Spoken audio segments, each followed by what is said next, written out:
an incredible Cinderella story. This unknown comes out of nowhere to lead the pack. At Augusta, he's on his final hole. He's about 455 yards away. He's going to hit about a 2-iron, I think. Well, he got all of that. The crowd is standing on its feet here at Augusta. The normally reserved Augusta crowd going wild for this young Cinderella who's come out of nowhere. He's got about 350 yards left. He's going to hit about a 5-iron, I expect, don't you think? He's got a beautiful backswing. He got all of that one. He's got to be pleased with that. The crowd is just on its feet here. He's a Cinderella boy. Tears in his eyes, I guess, as he lines up this last shot. He's got about 195 yards left, and looks like he's got about an 8-iron. This crowd has gone deadly silent. Cinderella story, out of nowhere. A former greenskeeper now about to become the Masters champion. It looks like I'm a wreck. It's in the hole! It's in the hole! Yo, it's in the hole. It's in the hole. What's good, guys? A little coffee and cannabis? Cannibal. How we doing today, guys? Anybody out there? We'll kick it off with last night. We commented on Phil Hellmuth made a post. $25 million cup. I took a major heat. I took major heat because I'm super conservative money manager. The mouth Matisow told me about the $25 million club, and it's 6 to 8 members, pro players that had $25 million then went broke. I'll continue to manage like Warren Buffett. Protect.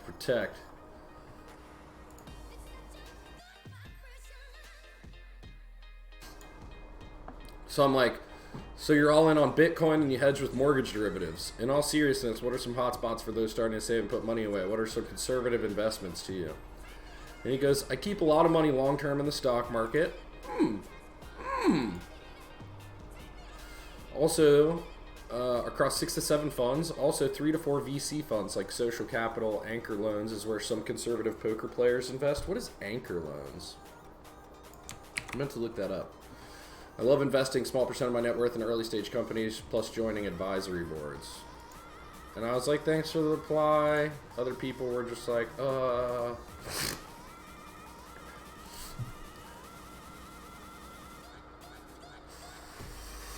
We got White Smoke out there. What are anchor loads?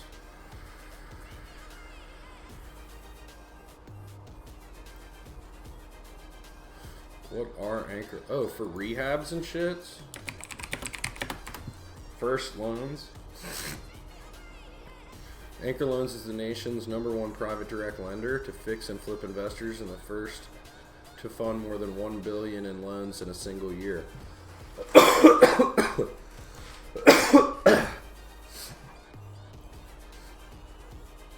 Wait, what? AK Jordan, what's good? So he was like name dropping a few places, huh?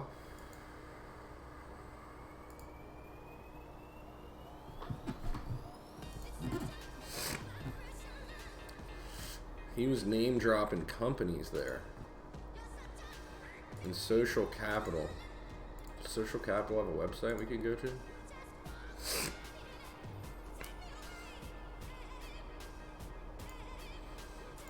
What you guys got?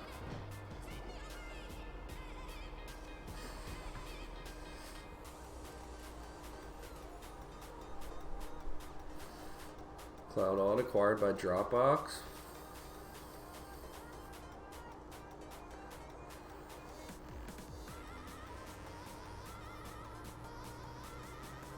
Mango Games.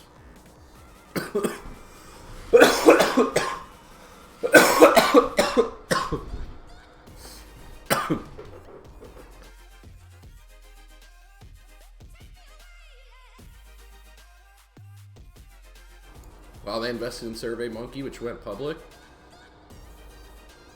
Wave acquired by H&R Block. Yammer acquired by Microsoft. They've done some big deals here. Snip at me. Interesting, interesting. How you doing today, AK Jordan? How's the morning going? First person in chat, what's good?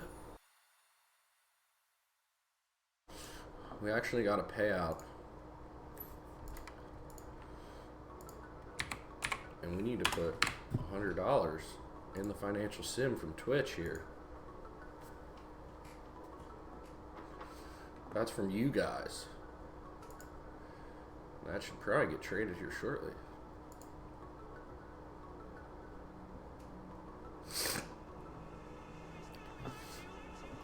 Buying a bunch of stuff. $11 in CRISPR, Disney, Microsoft, Westlake, Apple, Honda, Eaton, Toyota, Dow, Caterpillar, Lockheed Martin, S-Bucks, $3 to S-Bucks.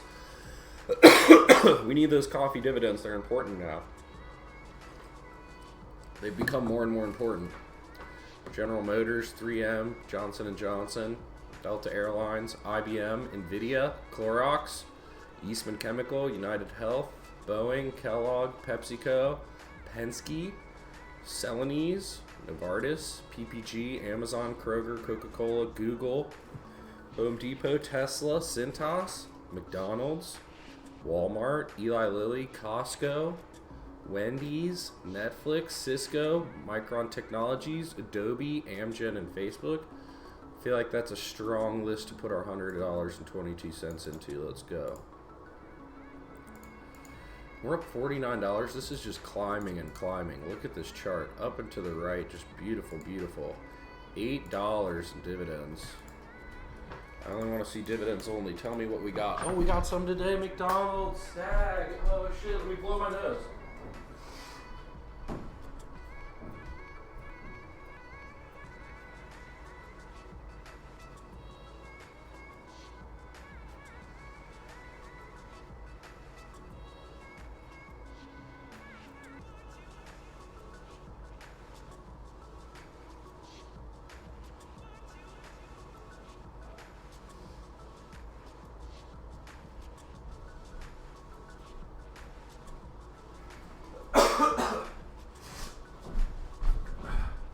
That's crazy.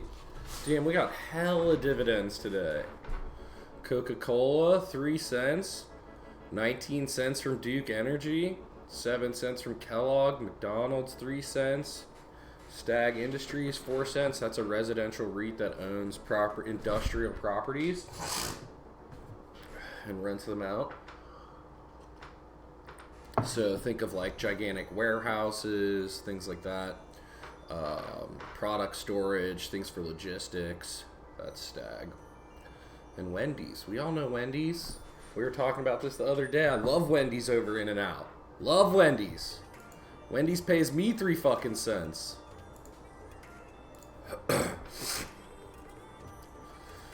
That's what's up. The gains keep coming, chat. This should say 1674 tomorrow.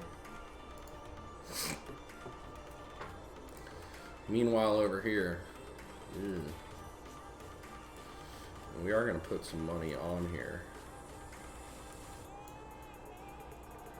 We are going to put money on there because every time we put money on one, we put it on the other. I don't know where I go.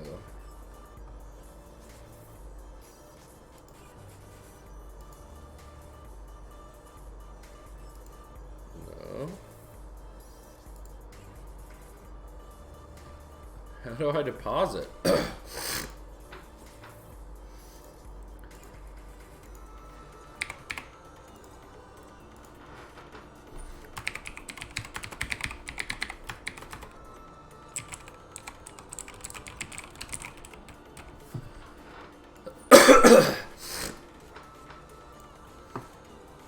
Whoa.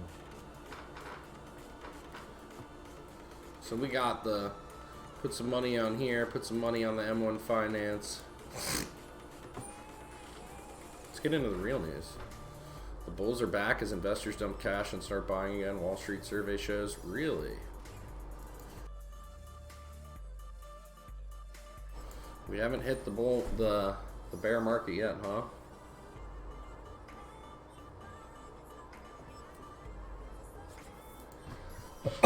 Okay, this is fucked.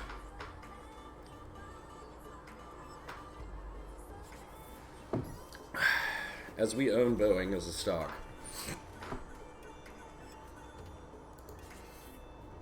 Under channel points. Super weird. Boeing will still burn more than $1 billion a month even after halting 737 MAX production, according to JP Morgan. Boeing's decision to suspend production to stop suspend production. What the fuck is that? Stop suspend? Of the troubled aircraft was made in light of months of cash draining grounding worldwide, but the company's international overhead and labor expenses will remain and will increase cash burn, analyst Seth Seifman wrote to clients. For one, wrote Seifman, Boeing's internal overhead and labor costs aren't going anywhere.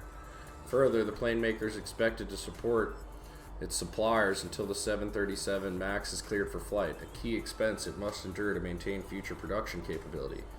We estimate that Boeing is burning nearly $2 billion per month on the MAX, but this will not drop to zero during the halt.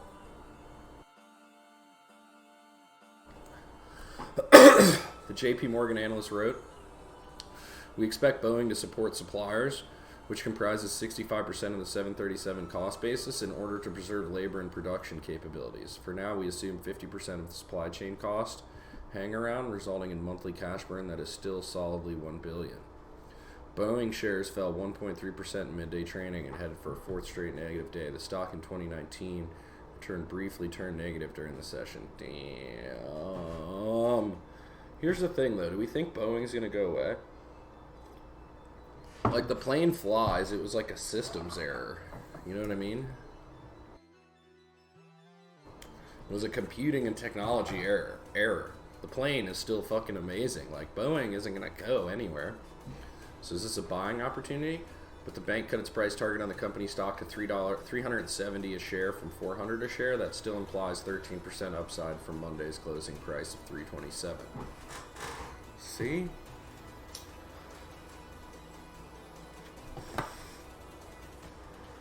So here's the question. Are we going to look back in 2 years, 5 years, and say, man, that was a moment to buy Boeing when they had that freak out?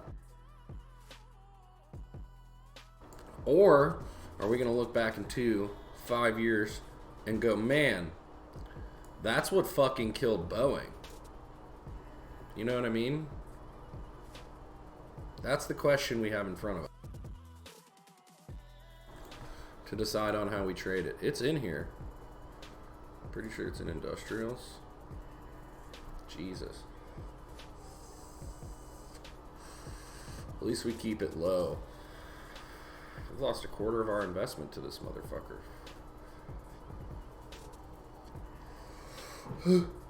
Good thing we only have $11 invested. So we can cost. That's the whole point of cost averaging in slowly. We started this on September. If we would have just plunked down 1,600 in here, man, these numbers would be changed. Versus slowly putting it in. And what I've noticed, what I like about this is, look, each deposit becomes less and less of a jump as the account balance gets bigger. Like in the beginning, you put $100 in this bitch, it's like, bam! That becomes less and less. Until it's barely moving the needle, you know? Until it's like a dividend payment coming in.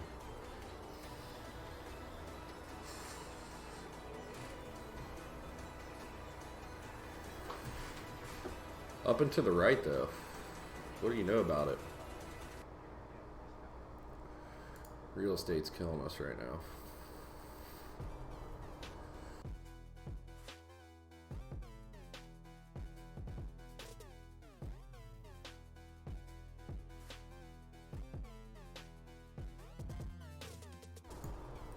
Some killers out here in real estate. 14% in Cone, 17% in LTC, but these have all had huge run-ups for the year, so it's like, let it take a step back. And I happen to get in towards the end of the year too. Yeah, it's like they ran all the way up till September, like right when I started. This is when I started investing in M1 Finance. And I've been investing, and it takes a little bit of a hit, but you look at the long run though, we chillin'. We're just chugging along here. We're just chugging along.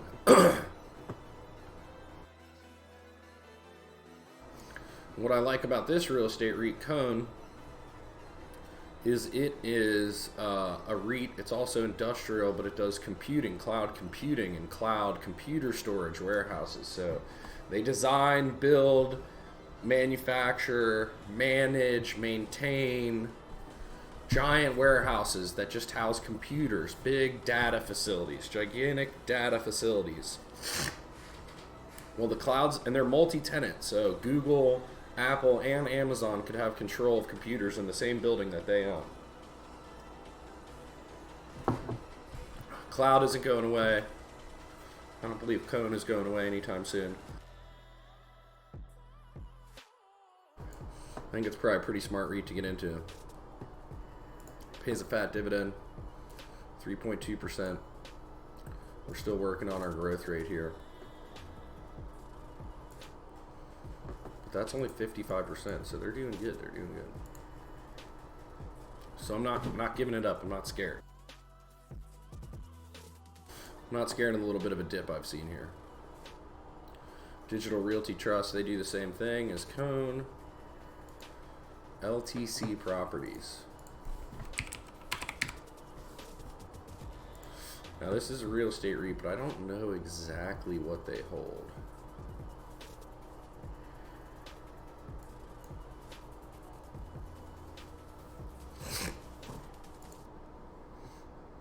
It's corrected down a lot here from the high of $52 in October. We're reaching basically the lows of the year again, which is scary.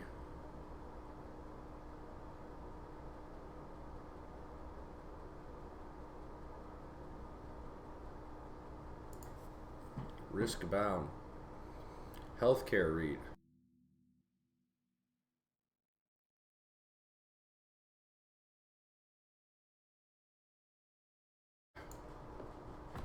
LTC Properties is a healthcare REIT focusing on skilled nursing facilities. SNFs. In this article, I'll present the bull and bear case for LTC. Conclude with my opinion about the company's merits as an investment. LTC's bull case rests on the company's focus of the booming healthcare industry, its outstanding future growth opportunities, and its compelling valuations. LTC's bear case rests on the company's continuing inability to successfully select, manage, and administer its tenant relationships, a significant risk for the company and shareholders. Whoa, scary.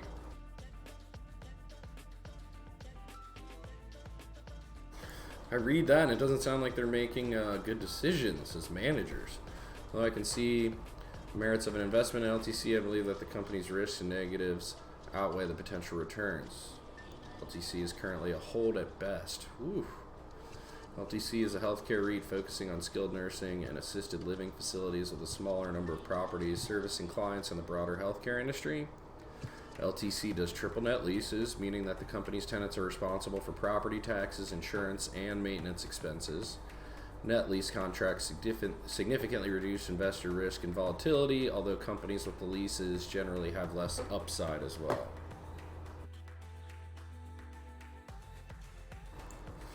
LTC's holding currently consists of exactly 200 properties. Skilled nursing, assisted living, one other. Well diversified, 8 different states. Texas and Michigan account for a significant proportion of the company's gross investment. LTC holdings are not well diversified on a client basis, with the company leasing its properties to only 30 different operators, with the top operators comprising a significant proportion of the company's revenues and earnings. Top 3 operators account for just under 40% of the earnings. What?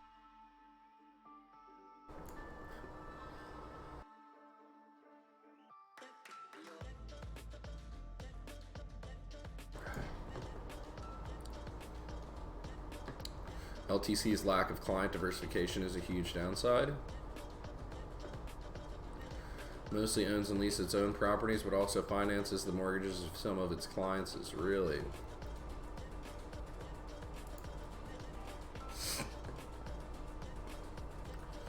Huh. And didn't I have something I wanted to add to my account? There was a stock I was looking to add. This frees up another $33 in the portfolio if we get rid of it.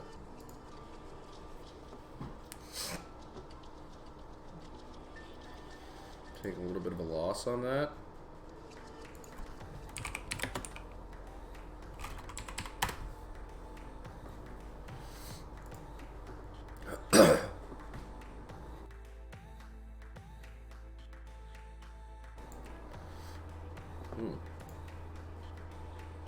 See what other people are saying.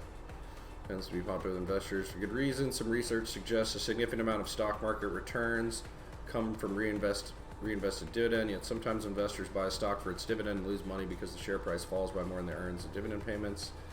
In this case, LTC property looks attractive to investors given 5% dividend yield and a payment history of over 10 years. I guess that plenty of investors have purchased it for the income. You should remember Warren Buffett's 2 rules. Don't lose money, and remember rule number 1.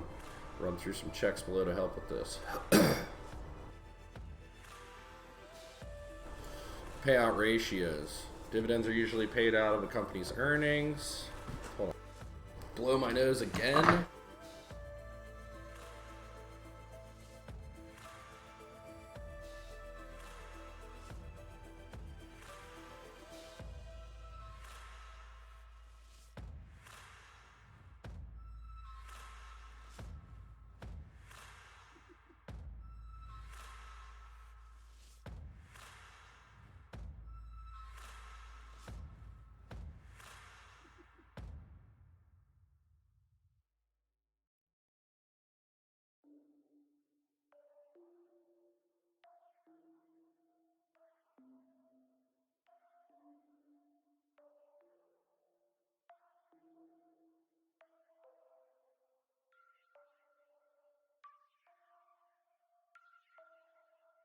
Not only did I fiercely blow my nose, but I brought the TP here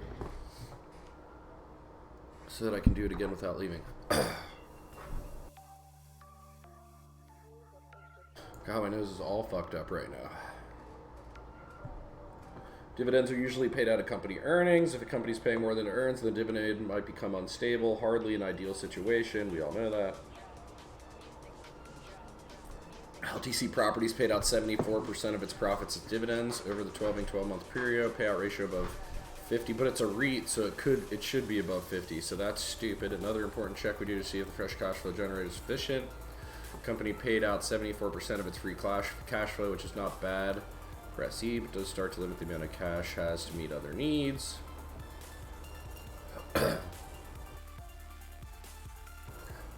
LTC Properties is a reach.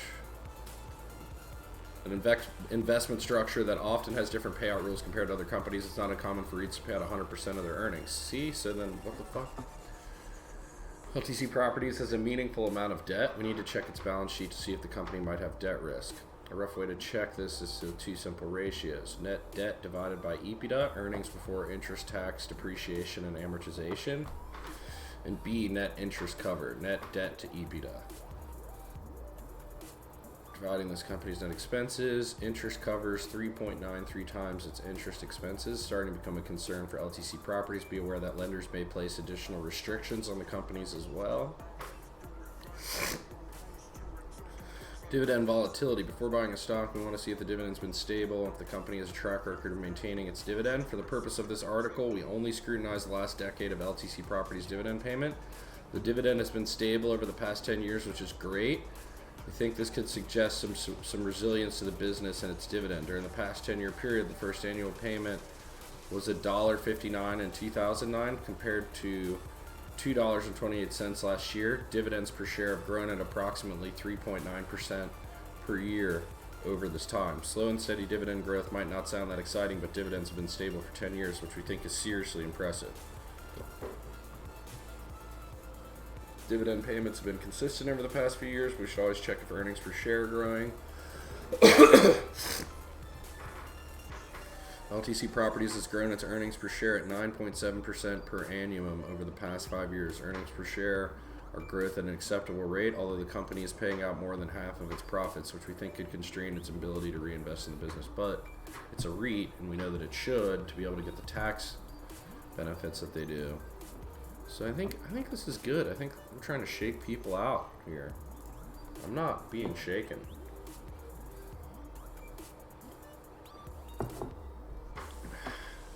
%13 correction since October, primarily due to its lackluster quarter report. The REIT disappointed investors in the last 3 years as it's failed to grow its fund from operations per share throughout this period. However, thanks to its recent correction, it's now offering a 5% dividend yield. As it is also likely to return to growth mode from 2021, it is likely to highly reward those who invest in the REIT at its current stock price. LTC Properties has failed to grow its fund from operations per share for 3 consecutive years, primarily due to the bankruptcy of Senior Care Centers, the largest skilled nursing operators in Texas, about a year ago. This operator was the 5th largest customer of LTC Properties and was generating 10% of the annual revenues of the REIT, and it's thus easy to understand the impact of the bankruptcy on LTC Properties. The REIT is now in the process of assigning these properties to other operator, but it will take some time until it returns to growth mode. To provide a perspective, analysts expect the REIT to grow its funds from operation per share by only 1% next year. However, LTC Properties is likely to leave the above headwind behind at some point in the future and return to growth mode. The REIT, which has a portfolio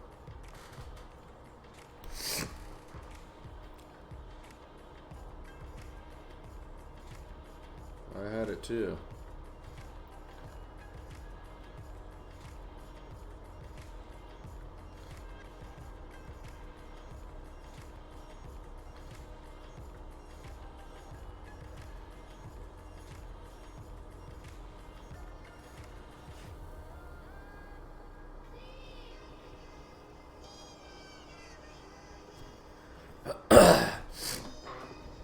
Man, sickness going around, dude. I was up all night last night.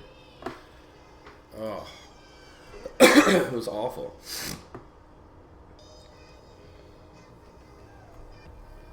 %, senior housing, 50% skilled nursing. Secular trend, namely the sustained growth in healthcare spending. As a generation of baby boomers ages, the elderly portion of the population increases, thus healthcare spending rises year after year.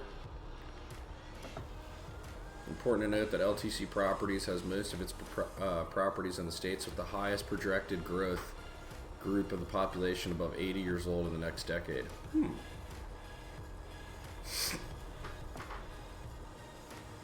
5% dividend yield. As the payout ratio currently stands at a healthy level of 74%, the dividend can be considered safe for the future. 5% yield. Important to note that LTC Properties is currently trading at a price to funds from operations ratio of 15.3, which is in line with its historic valuation level. In fact, the REIT has constantly traded very close to its valuation level for 5 consecutive years. So this is kind of where it likes to hang around. Interesting. So maybe we just keep buying into it and lower our average.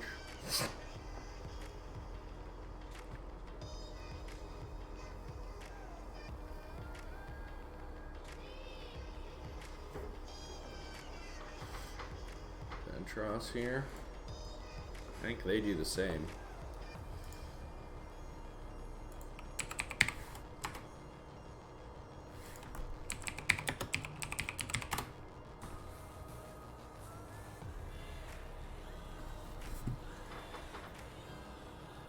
Tough spot morning, bro. It's good. Lol 5-bet jam my 5-5 last night. Might have been a bit aggro. Yeah, why are we 5-bet jamming 5-5? So you mean somebody bet, then somebody 3-bet, then somebody 4-bet, and you were like, you know what? I'm in here. I know it probably went a little different than that, like back and forth with somebody or something. But like, you know, you were like, hell yeah, 5s, top of the line, let's go. Ventrust does healthcare real estate as well. Oh, I know. We got a payout from Twitch. So we put $100 in here. Put $50 in our Robinhood portfolio. ACB is tanking on some horrible news. Like, people are just saying the stock is going to zero.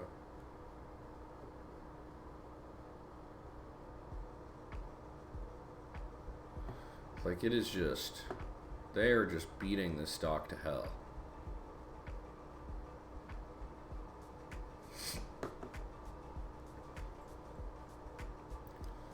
Like, why we gotta do that? Why do we have to beat the cannabis stocks to hell?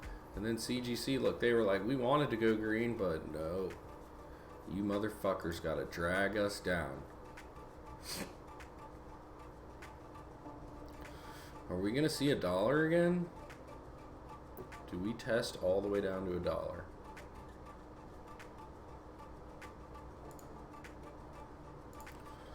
Like, I have so much. I'm not buying. $50 I put in here is just sitting on cash. We're just gonna wait. Wait.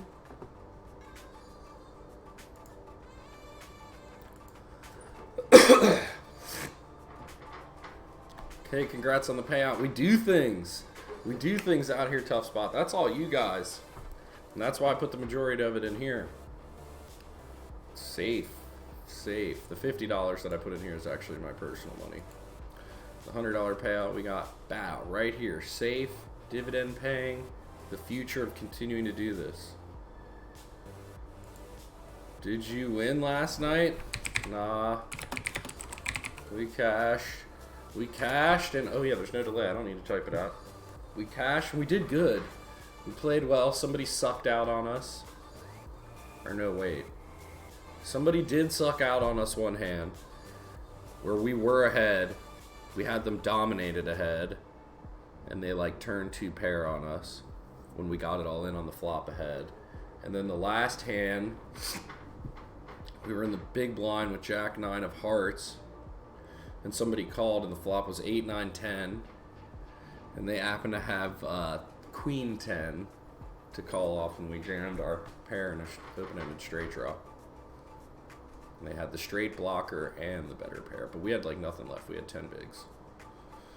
I think we had less than 10 big blinds at the time. So we cash. And we fucking cash.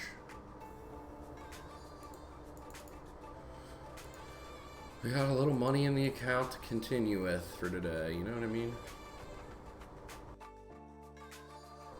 Alright, Skippy, how you doing today? You working out there? We're trying to grow the portfolio here. Ocean, hiya, congrats on the cash. Thank you very much, Ocean. How's your day going? Hope all's well out there.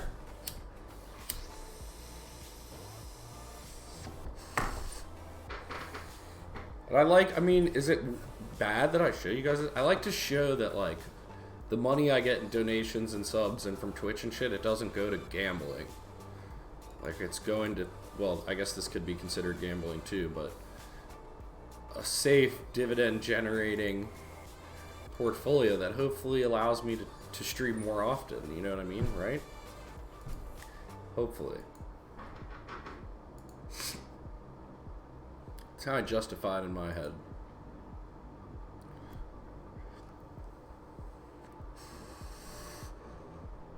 Played PUBG, keeping me open, that's what's up.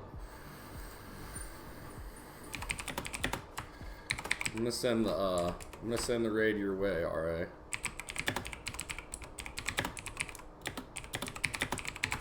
Raid incoming when I get off. RA Skippy D is always hosting, rating the channel. Amazing PUBG player out there. Alright, Boeing. Whoa, what does Alan Greenspan say? Where'd that go? Where'd that go? Alan Greenspan, the former Federal Reserve Chairman, if you don't know, warned Tuesday that inflation's going to pose a large threat to the U.S. economy as budget deficit continues to rise. Oh, shit. Right now, there's no real inflation at play, but if we go further than we currently, inflation is inevitably going to rise, central bank chief said Tuesday. As things stand, the U.S. inflation rate for years is held below 2% level that the Fed considers healthy for a growing economy, at least gauged by the central bank's preferred measure. That has come even though the 3.5% unemployment rate is at its lowest it's been in 50 years. Fed economists closely watch what is known as the Phillips curve, which traditionally has indicated that lower inflation will drive higher wages and push inflation gauges up simultaneously. I don't know what any of that means, but it sounds like we're going to have inflation, which means things are going to cost more. But it said that wages should go up too. So like wages are going to go up, but you're still going to feel the same fucking pain of buying things. Is that what they mean?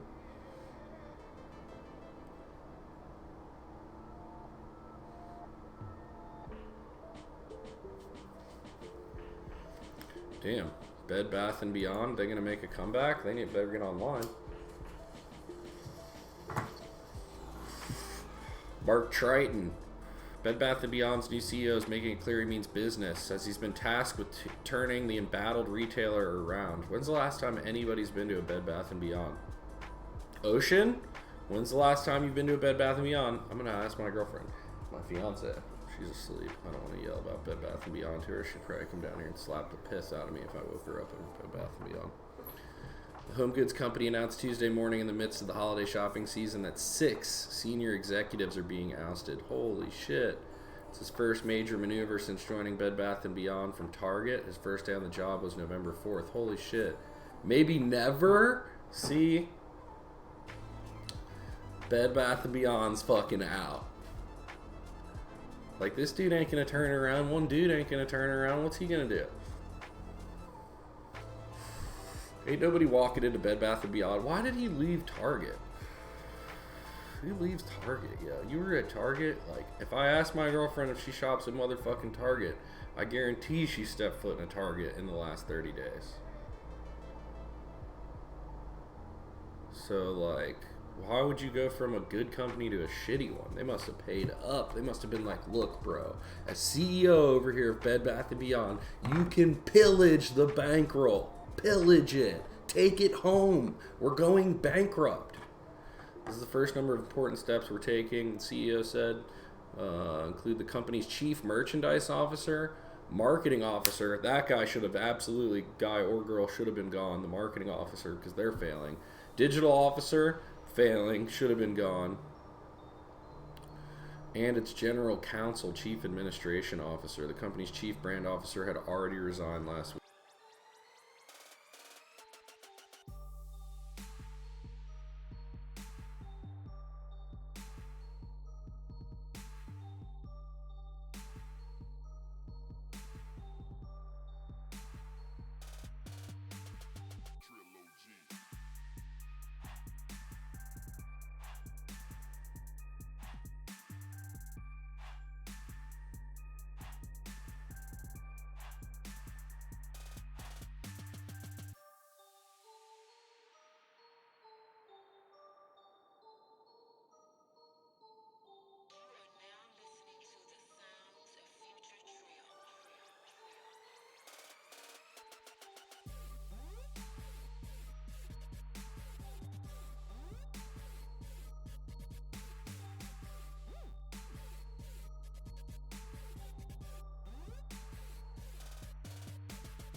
Great phone call there.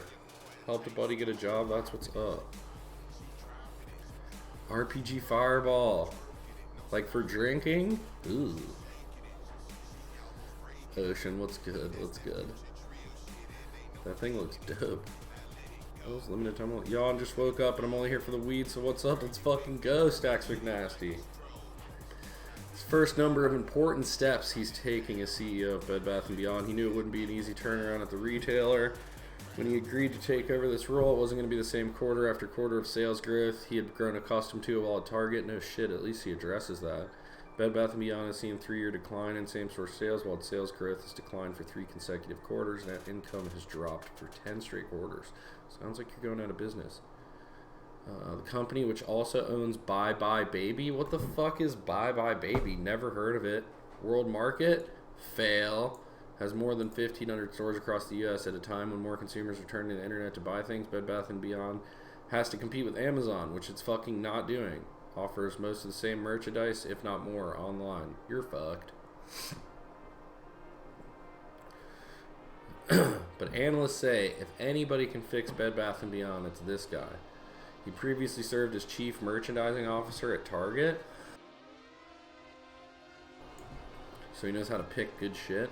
Credit for getting Target back to its cheap chic roots. He's cheap chic, guys. Triton has also worked at Nordstrom, Timberland, and Nike. Huh. Okay.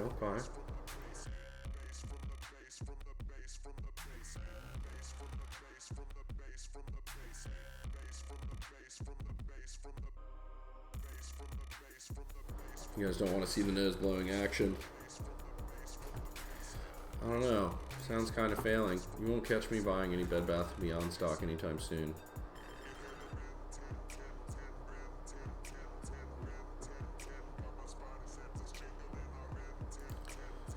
What are AirPod Pros?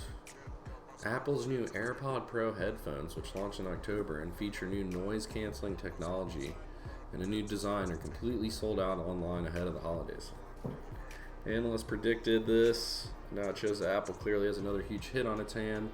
November, Wedbush analyst Dan Ives, who the fuck is this guy? Clear star of Black Friday and the holiday season. Predict shortages. Ran out of stock in November, would have arrived until Christmas, but at that time AirPods were still in stock online. Plenty of retailers, including Target, Walmart, and Best Buy. Now most of those retailers don't have delivery options online, and most don't have stock either. Damn. Are there any weed-related penny stocks out there? I do not suggest the penny stocks. Like, if you want somebody that's actively selling millions of dollars in cannabis, hundreds of millions of dollars in cannabis a quarter, I suggest Aurora Cannabis or Canopy Growth right here. Stacks McNasty hitting me with the biddies, 10 biddies with the failfish. And honestly, I'm waiting for cannabis stocks to hit a bottom. They've been going down all year. Look at my account. This is my account for the year. This is where I started investing in January. I was like, oh, I own real estate. I'm going to start investing in the stock market. I need to diversify myself because literally the largest chunk of my net worth is stuck in real estate, in equity. So I need to have some more paying. I have a rental property that pays every month, but I want to go in a different direction, you know? So I was like, oh, let's dump some money into the stock market.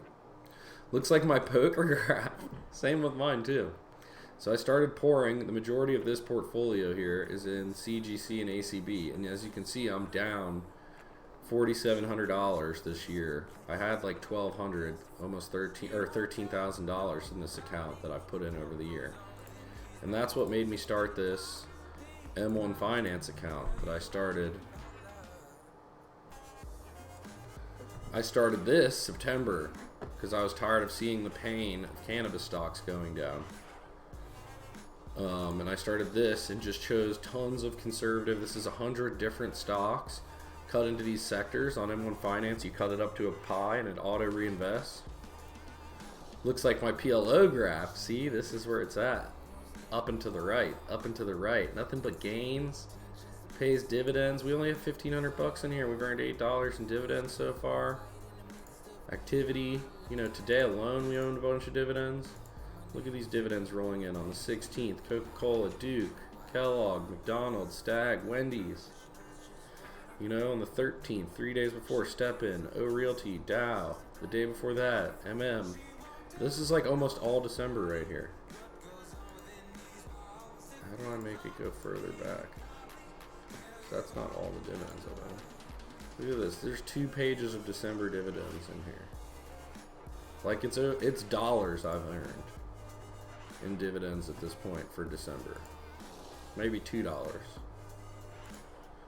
But that's what's up. I want that to keep growing. If that grows and we're just rolling in one day, this account value will be high enough that these dividends here will act like a, you know, a third person working in my household, a third paycheck coming in. You know what I mean? And we deposited, we got $100 from Twitch after over 60 days of grinding. So think about that. And I'll put it in perspective of hours we put in, so that you know I do Twitch for fun. It's not a job. Like, you cannot make a living off of Twitch. Not possible. Not at my size, at least. Not even close. Channel analytics. We just got paid. Let's go back to the last day we got paid. It was October 10th we got paid. And let's change it to the 13th of December when we got paid. So we got $150 paid to us in 350 hours streamed. Calculator, please. Do you want to know how much I make an hour? 150 divided by 350. I make 42 cents an hour on Twitch. 42 cents an hour. I don't want to hear any fucking complaining from sweatshop people in China and Africa. I don't want to hear complaining from diamond miners, people digging coal and shit. I'm out here at 42 cents an hour. Can't even buy a blunt off what I make in an hour. You know what I'm saying? Jesus, AK Jordan makes more than you and he doesn't even stream. Seriously, you can make way more than me running around getting giveaways and being active. Now, I will admit, that's grown like crazy. Like, the payment before the October 10th payment, it took me like 9 months to make $100 on here. You know what I mean? AK Jordan's like, yep, he's got it calculated. He's got spreadsheets out there. He's out there making a living. This dude is printing $12.50 an hour in giveaways. He knows it. On average, over the course of his 30-day period, he puts in exactly 40 hours a week looking for giveaways.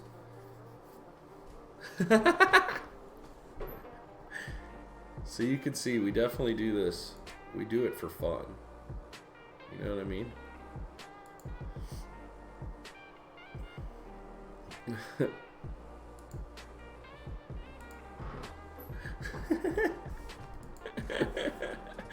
Oh my god. We do it for fun. Are the bulls back, huh? Am I one of these bulls they're talking about with my $100 deposit? And if you want, OSHA, the guys, Gamer Dad, if anybody does want to join in on the stock fund, Robinhood link, we each get a free share of stock. Normally it's between fucking $2 and $10, but we can get one up to fucking a share of Apple or some shit that's worth several $100s, I believe. And then if you want the M1, we each get $10 put into our account and it auto invests into your pie. You know what I'm saying? Free trades on both. Both of them actually are now going to offer fractional trading. I don't think Robinhood's going to do the reinvest yet, but I'm sure it's coming. I like them both. I use them both. I might consolidate one day, but I use them both. And fuck, I got free $10 for opening an account over here and a free share of stock for opening an account over here that I sent off to somebody. Like, might as well mine it all, you know? And I don't think you even have to deposit to get your free share stock. I think just signing up, you get a free share. But then you'll get roped in. Professional investors close out 2019 in an upbeat mood. See? Let's go. Might as well run it up. I don't suggest day trading on either platform. Expectations are for the S&P 500 to peak at a bull market high of 3,300, according to December Bank of America Global Research Fund. That's just 4% from current levels. It represents a solid turn higher just since November, 10% up from a year ago, and the highest reading since B of A started asking the question in June. Wow, that sentiment change comes with the broad market index already up 27% year to date. Look at all these gains. If you're not in the stock market, just riding the whole general market up. Stacks McNasty with the biddies. Let's go. Every one of those 10 biddies helps. I mean, shit, just from Stacks McNasty alone, we're making 20 cents an hour right now. Jesus. I'm gonna go get myself a coffee. Might fill up another one of these joints one day.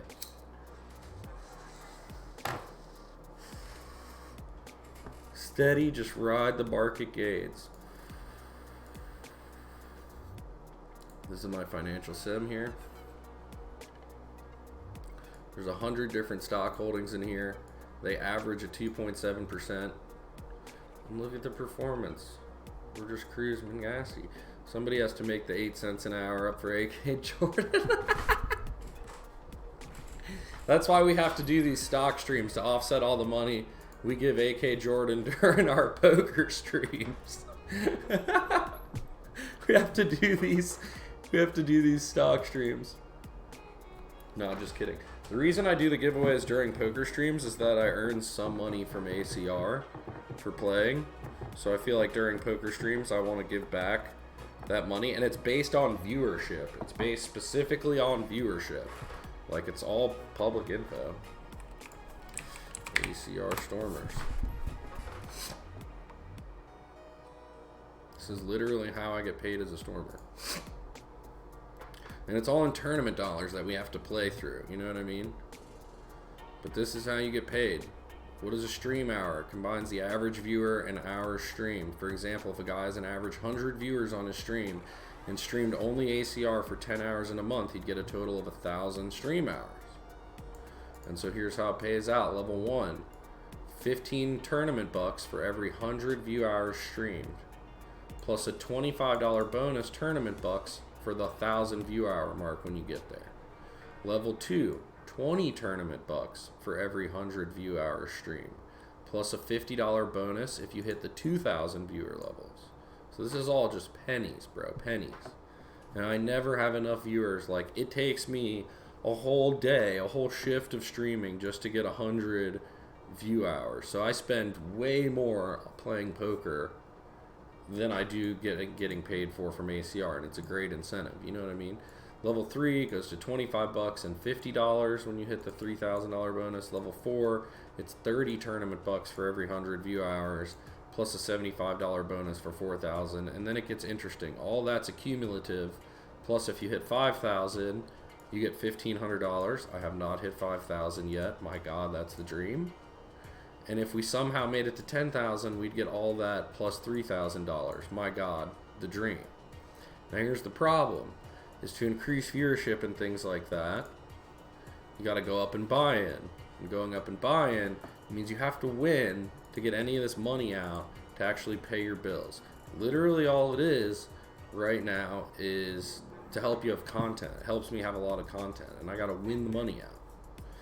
When I prop played for Absolute Poker, I had to play a minimum of 10,000 hands a week for 100% rakeback. Talk about hours. So this is how all the Stormers are. This is public. You know, you can sign up here. Anybody can be a Stormer. You just got to go through an interview and not be crazy. You know what I mean? Put in a little time on Twitch. You have to have already streamed and stuff like that, but you know what I mean? It's a good way. It's a good rake back incentive program on top of everything else. You know what I mean? On top of the affiliate code and all that stuff. Everything slowly adds up. You know what I mean?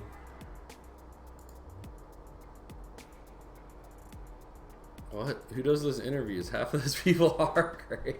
Well, there's no barrier. There's no... barrier to entry for stormers. Like literally, as long as you stream and can breathe, you can be a stormer. Breathe and speak, you know what I mean? So like, there's no, like, I love ACR for doing it. I think it's a great way to give back to streamers. It helps the community. It helps any small streamer like myself stream poker on a consistent basis, you know what I mean? Like, that's what it really does, is it helps me consistently play poker. If I fucking bink one, if we could fucking bink one day, chat, God, maybe we could cash out and help with some bills, and we try hard. Maybe I need some lessons from Poker Guru or something like that. I need to get some more one-on-one coaching or something like that. We keep running deep, but we just can't get there when it fucking matters. We're gonna do it though. I feel it. By the end of the month, we're gonna have a bink. I want the bink, chat. And basically, to get to this 10,000 viewer hour level, you need to be averaging like 100 viewers. You had your chance, and the play that was called is punt. It's true. That was our chance for the month right there. We'll get back there. What about last night? We did good last night, 70s. I know. Fuck. And that's it. Gotta learn our lessons. We have to learn our lessons. What do you think of the new Blitz promo? 110 up, $100 a day, $10 every 250 hands. Wait, what is it? What? What's the ACR Blitz promo? From 1-1 to 110. Like if you're playing 1-1 blinds or $1 $10 blinds, you can get up to $100 a day.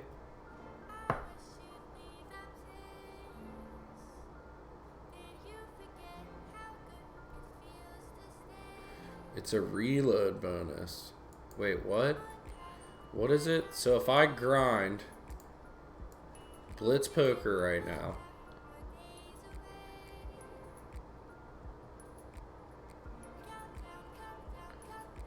it's based on rake, basically, whatever they rake for me.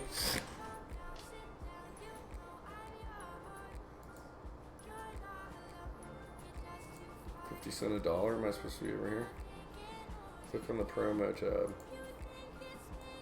Whoa. I just want to make sure I'm not about to like show my address or anything crazy.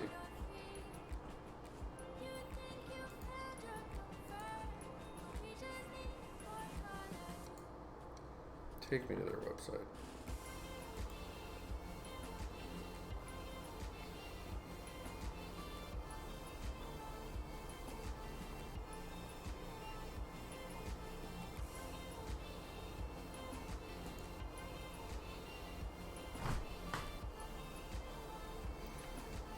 How do I get around on this website?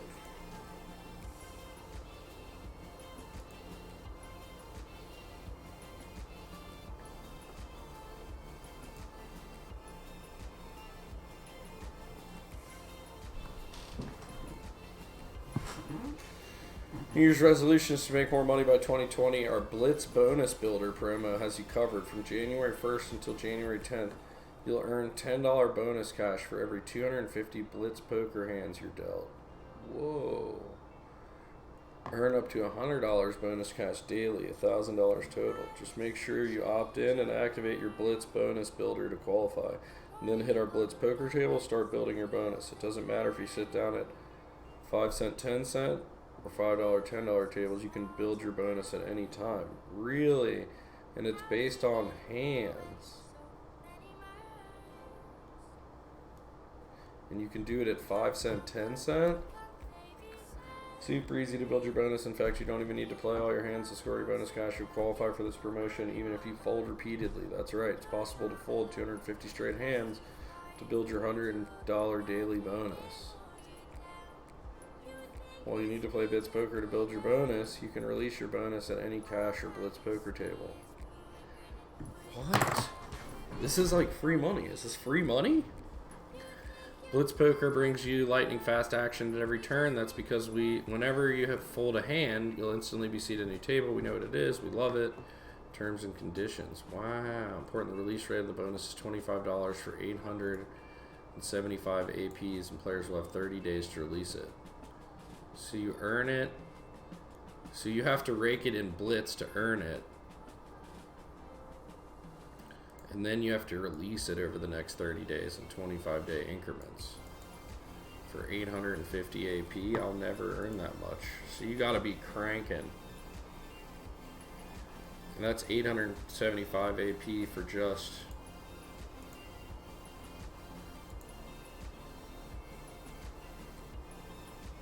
Yeah, releasing it in 30 days is impossible. I just want to see what I have in... Where do I go? Loyalty? How is AP calculated?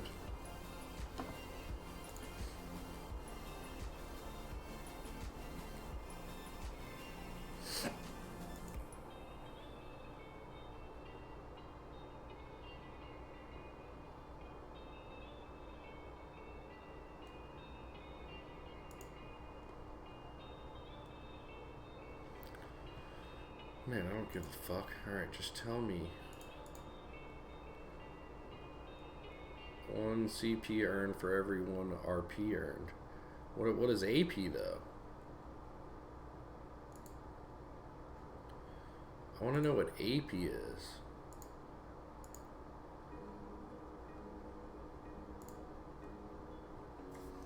It says AP. Sit at any time from January, blah, blah, blah. Players need to opt in to activate and build your bonus. How to activate. Once a player accesses the reward section, you'll see a pop-up asking them to opt in after activating the promotion. Blitz bonus for stout. Only available for Blitz. What are APs?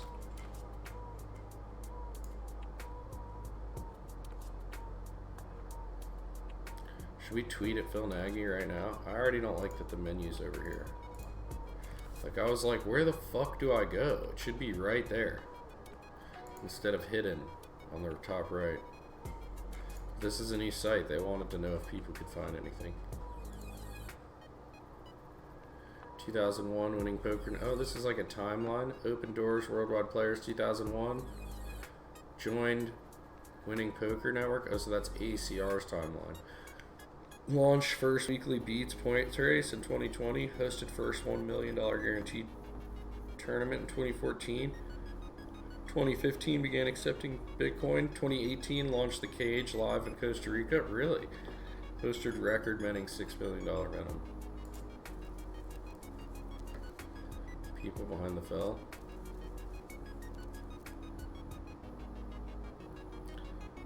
Is this dude watching, playing, security? What's going on here?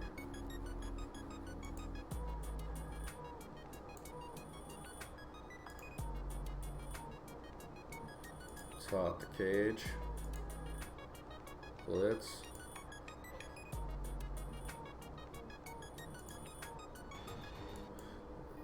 This better be a bunch of streamers. I screamed away from the mic to keep you guys fucking away,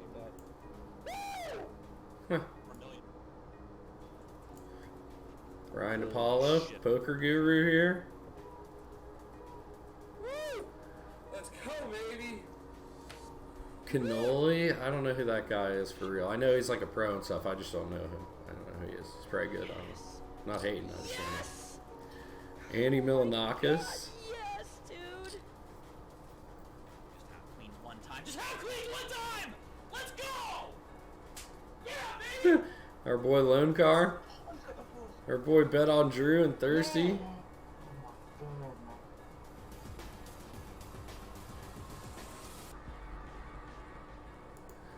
That's what's up.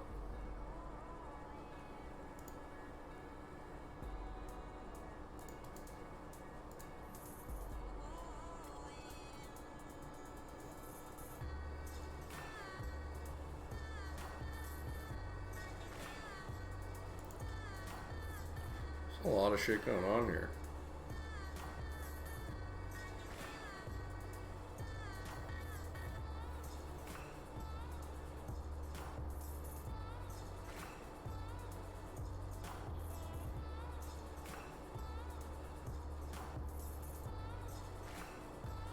I like the new website. I'm an idiot for not being able to find these 3 dots, I guess. What's the PLO Sunday special? Dun dun dun. We're giving a pot limit Omaha the respect it deserves every week by hosting the PLO Sunday special with big prize pool and affordable buy-in. It's a must for every Omaha fan. You're going to love the PLO Sunday special, which features $35,000 guaranteed prize pool, a low buy-in of $215. That's a huge buy-in for us. Early start time of 2:30, and a 10,000 starting stack. Numerous satellites to qualify. Don't forget, you can also play Texas Hold'em Sunday Special. $25,000 guaranteed prize pool, and now caps out at $150,000. Oh, started with $25,000. Now caps out at 150. The biggest weekly Sunday major hosted by any of the U.S. major facing sites. One day. Oh shit, are we in the poker listing during this whole chat all day? I never change it to just chatting. I suck, chat. I'm sorry for everybody in the poker listing. My waves at ocean. What's up, coin bags?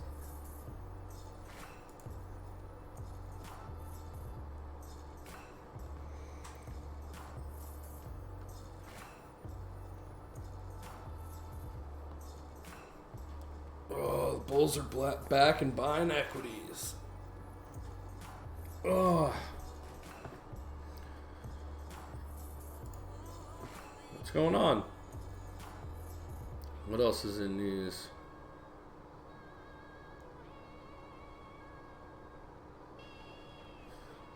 Why is Beyond Meat gonna benefit from pork shortage? Because there's a shortage of pork, people are gonna start eating fucking veggie burgers? Like, I think that's a fucking little bit of a stretch here, you know what I mean? I'm still here, don't let me out. I think our trades went through.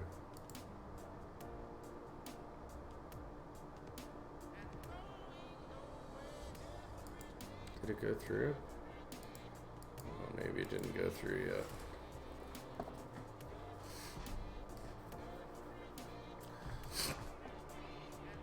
So close to the 1500 RP for ending at December 31st. Needs 68 points for December 31st. Oh my god. They had $1 PLO, 250 guarantee. That was okay. Like 63 up top. I never play PLO. I need to play some of the micro stakes just to play it a little bit. I have 1400 some points RP and ACR. Wow. I just switched from points to rake back. I'm sticking with the points. I don't know why, but I have this feeling that, you know, as a stormer, and if I keep streaming and grinding poker, I feel like the point system starts to be better at a certain level of grinding, you know what I mean? And I feel like I'm going to start to put in a lot of that time. Money Mac, what's good? How you doing today? We're just out here doing a little coffee and cannabis stream. I need to go get some more coffee. We got plenty of cannabis. Alright, that's what's up. We got a little payment from Twitch, so we threw it in the financial sim. We got another $100 getting blown out to our dividend stocks here. I got 19th in the 25K yesterday. Damn. Way to take it down, though.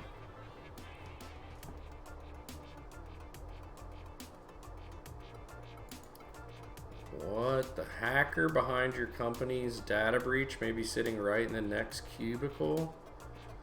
What? Data breaches regularly generate news headlines reinforcing the popular image of foreign hackers piercing the defenses of companies and organizations to steal valuable information In reality, most data thieves are far more mundane. Rather than being a continent away, the thieves are likely to be in a cubicle down the hall, according to a new report. Damn. It was lame. That thing lasts so long. Oh, sorry. Is that about? Is that about me? No. What? Nah, you good. 19th in the 25K. I wish I could get that far. We busted out. We got pretty deep yesterday. We went top 100, right? Pretty sure we were type. Oh, shit, is that about me? I'm in cybersecurity. Yeah, it is about you. Companies that have been hacked in the last 18 months say half these incidents were an inside job. According to the 2019 Global Data Exposure Report, a survey by data protection firms code 42 of 1,600 information security leaders and business decision makers. Although many companies have traditional prevention tools in place, said the author of the report, data loss, leak, and theft, particularly from insiders, continues to happen at an alarming pace. Damn. Bot ladies out there, what's good? On Robinhood, how do you filter just to show dividend stocks? I don't know if you can do that.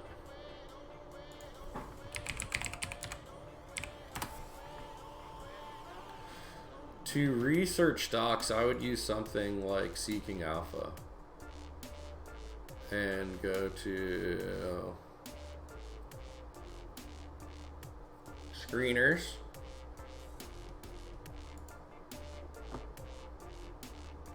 Top rated dividend stocks, or you could create your own screen. You know what I mean? You might have to sign up. I think you can do it on Yahoo. Finance. Screeners. Yeah, you can create a screener on Yahoo.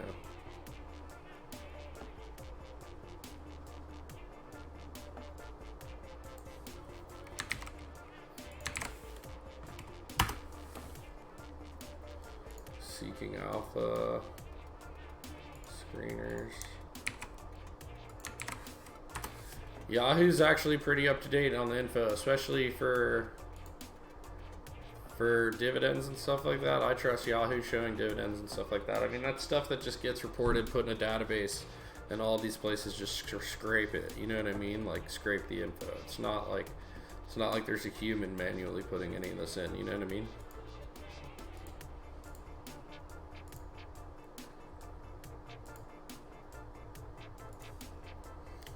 And with the screener, you know, you have to be careful, like especially if you're creating a new screen, because it's going to show you what you tell it to show you on small, mid, large, mega, and then you can adjust it, you know, and adjust how many stocks it filters and take a look at them and adjust it and look again, see who it takes out, you know what I mean? And then I guess if you want, I can share my exact pie with you.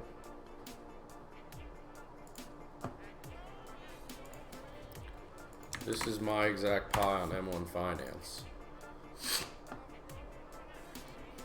So at this time, it changes, you know, but that's it at this current time, what I have. Right now, I've broken it's pieception. There's pies within pies. So I have a real estate, a tech, and energy, a healthcare, financials, travel, cars, retail, food, industrials, basic materials.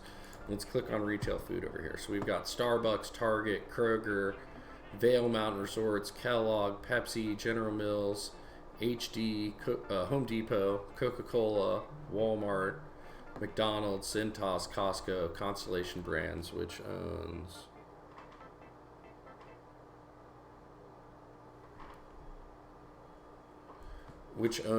oh my god, I don't want nothing to do with that.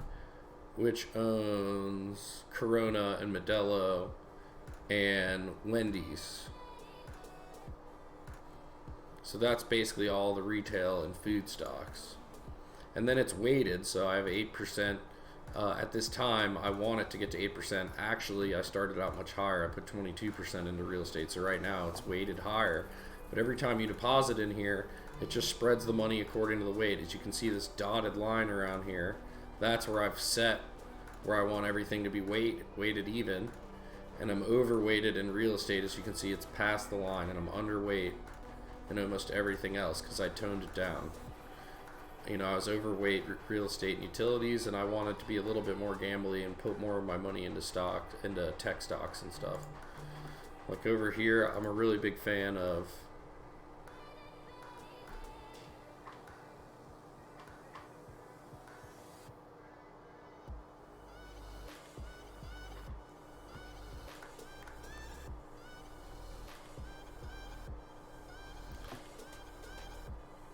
you know, we got Disney, Apple, Microsoft, Nvidia, AT&T, IBM, Verizon, and then there's some non-dividend pairs in here. I am going with a little bit of growth. No. Why was there a problem? We don't have a problem.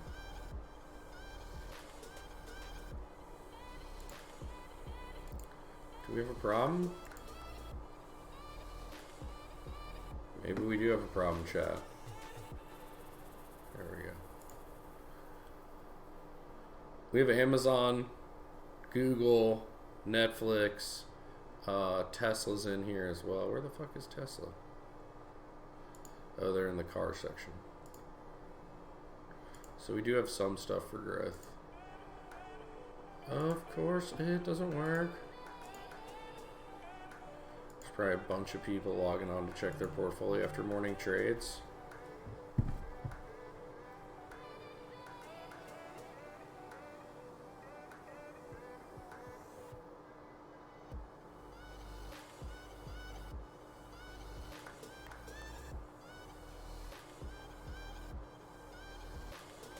Whatever. Don't get it then. People are so crazy.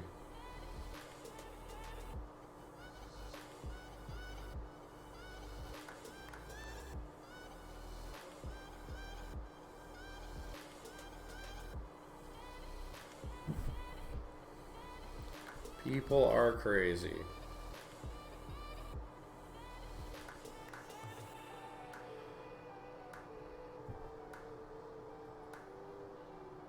Use my fucking...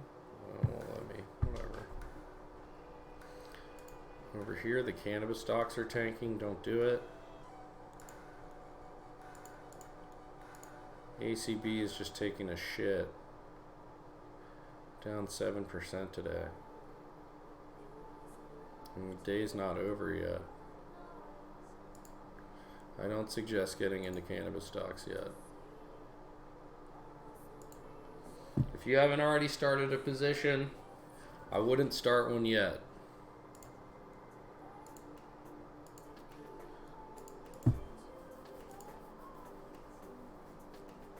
I have a feeling we're definitely going to retest this 1460. Right now we're at what, 20, 28? We're coming back down to test $15. Or are we going to test this? I mean, that's the real level to come back and test. Around 18 bucks.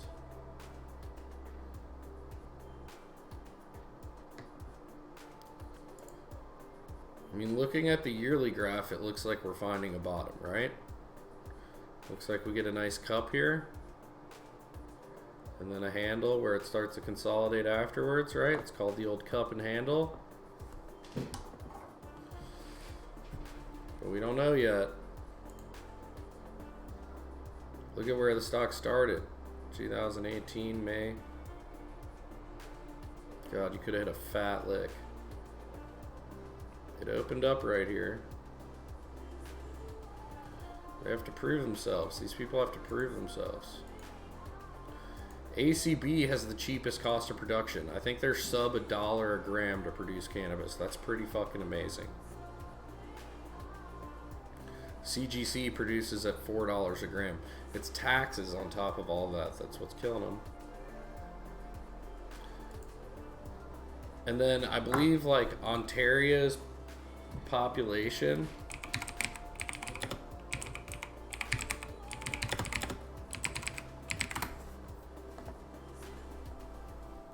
Ontario is Providence in East Central Canada. That's borders the U.S.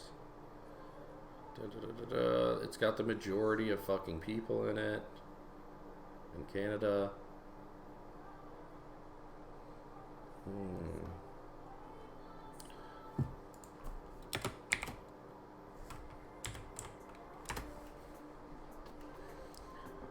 Four provinces account for more than 80% of Canada's population. On July 1st, 2018, more than 32 million Canadians, 86%, were living in one of four provinces. Ontario is 38.6%, damn near 40%, half the country, a third, 1/3 of the country lives in Ontario, okay? There's only 25 legal cannabis stores.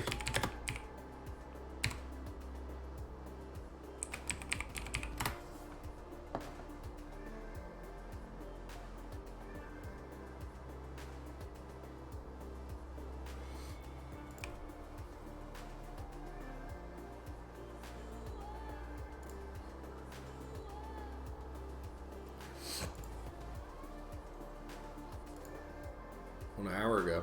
Here's the best news for Canadian marijuana stocks this year. 2019 has been a bust for most Canadian, blah, blah, blah, just in time for the holidays. Country's final regulations for the sales derivatives, and yet there's a flood of bad news. Just in time for the holidays, though, something positive is happening. Ontario's major move. The government announced last week that it's moving ahead with plans to dramatically expand the number of retail cannabis stores in the province. Ontario previously placed the cap on the number of privately owned retail cannabis stores allowed in the province. The cap is going away. In addition, Ontario is eliminating pre-qualification requirements for cannabis retailers. Ontario is also allowing licensed producers to open up a retail store at one of their facilities. The province expects this move will pave the way for more stores to open more quickly. It won't be a free-for-all, though. Ontario plans to phase in limits on how many stores each licensed entity will be able to operate. Operators will be able to own no more than 10 stores until August 31st, 2020. That number will increase to 30 in September 2020 and then to 75 in September 2021. Retailers will also have to comply with the province's strict rules related to child safety, criminal background checks of employees. Ontario's Attorney General framed the decision to expand the province's retail environment as a way to limit sales of cannabis in the black market. He said that opening more legal stores is the most effective way to combat the illicit market. It's true. If access is easier, if it's on every corner like a gas station, you know what I mean?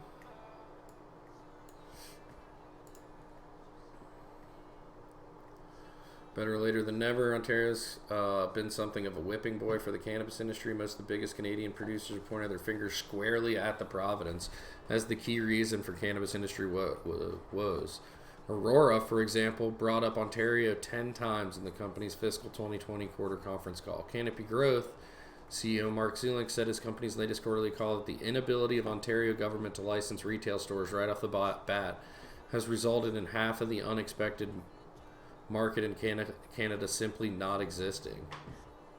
That's crazy. You know what I mean?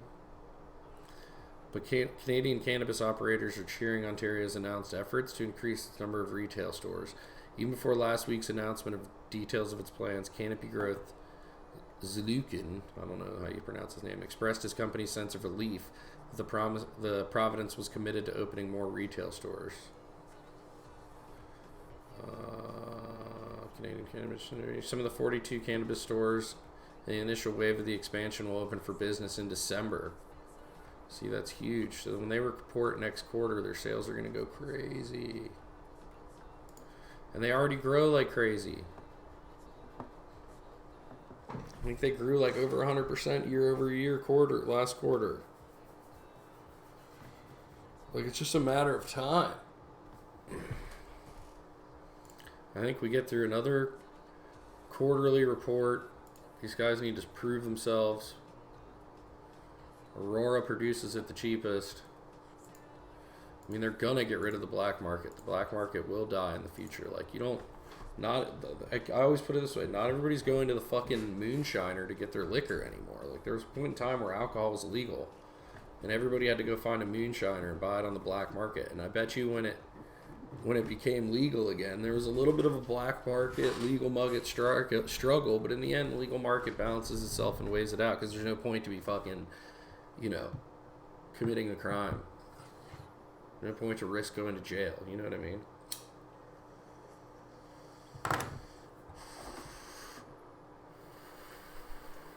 there'll be some Cinderella stories out there. And there'll be a lot of big money taking over and consolidating, you know what I mean?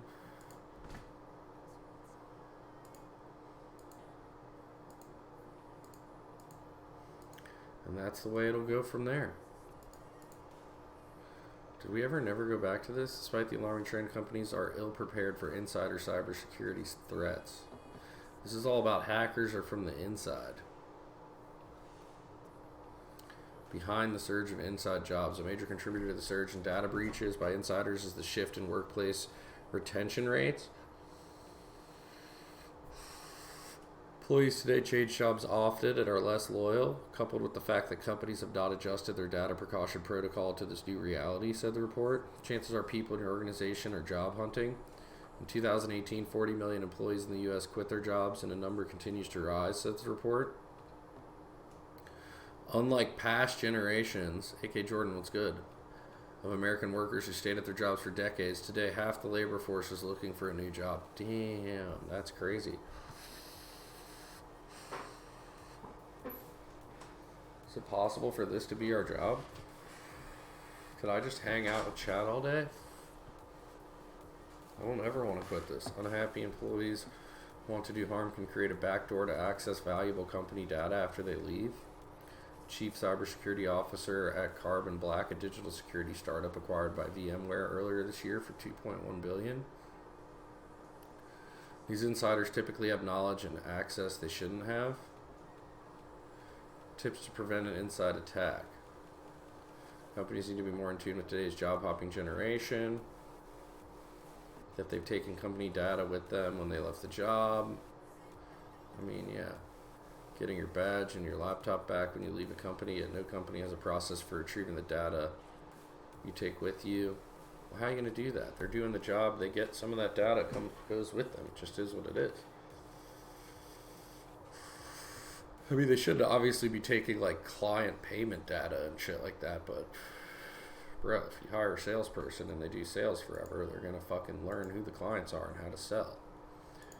And if you don't retain them by paying them well enough, they're gonna go do the job elsewhere. It is what it is. You need to retain employees. To be effective, you have to employ just-in-time administration. Employee may be given access to certain data just for a limited period and only from a particular location, for example. Dude, no.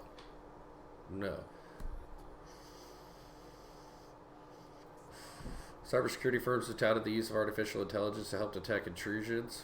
AI can help, but thieves have also access to the technology. Cited a case where hackers accessed a company's mail server and used AI to identify the most powerful executives. They then sent mail to customers using those email accounts.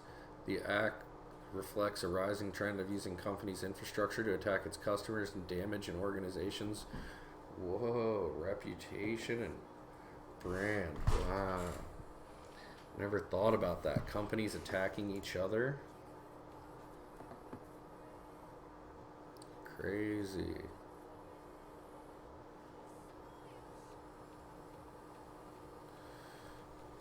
What? Taser maker Axon is looking a lot like Apple, Amazon, and so is the future of law enforcement. What in the fuck? I have seen these on officers. For Axon Enterprising having its new chief soccer executive company, police officers on a midnight ride along and sit aside a 911 dispatch center. It isn't just part of his job initiation, it's also an indicator of where the company, known for tasers, body-worn cameras, and more recently enterprise software for law enforcement, is headed. Jeff Kunis joined Axon from Amazon, where he's vice president of Alexa Entertainment. He's my software soulmate, says Rick Smith, co-founder and CEO of the Scottsdale, Arizona-based company, which also has a Seattle office and has been drawing employees from big tech firms for the last year. Wow, I came up building taser weapons in my garage. As we extend into software and cameras, things I didn't personally come up with, I didn't have that level of personal expertise, and that's where Jeff fits in. Damn. Kunis now receives Axon's software roadmap, the list of technologies Axon thinks will be big over the next decade. While this might include Alexa-like voice interactions for police, for anyone handling a gun, the more we can get them hands-free, the better, Smith said. It definitely includes leveraging artificial intelligence to make police work easier. Whoa. I'll do a raffle for you. Raffled. Fat Finger did. The entrance to Axon Enterprises Seattle office, the maker of law enforcement technology, like that's their entrance.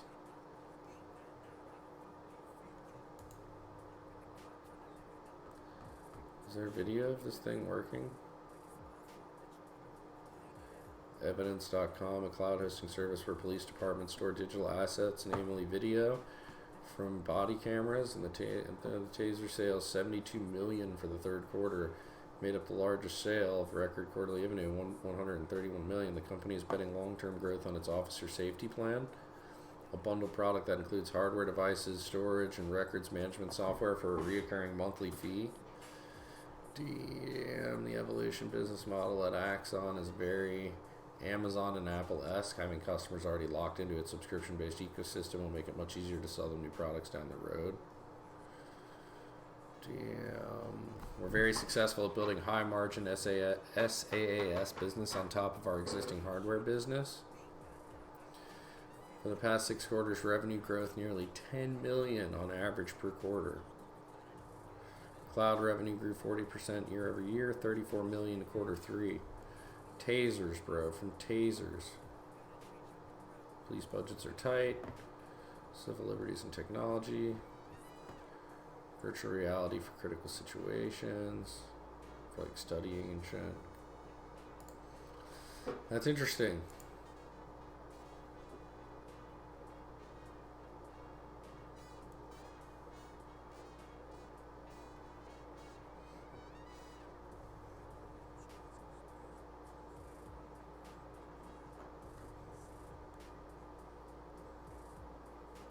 Wow. Ex-Trump campaign official. Former campaign official Rick Gates sentenced to 45 days in jail on weekends. Come on the fuck on. 3 years probation after cooperation with Mueller. Rick Gates, former top campaign. An inaugural office for President Donald Trump was sentenced to 45 days in jail. Extensive cooperation with federal prosecutors who brought charges against other Trump associates. I accept complete responsibility for my actions. I greatly regret the mistakes I've made. Well, did he help other people get arrested? Who else got?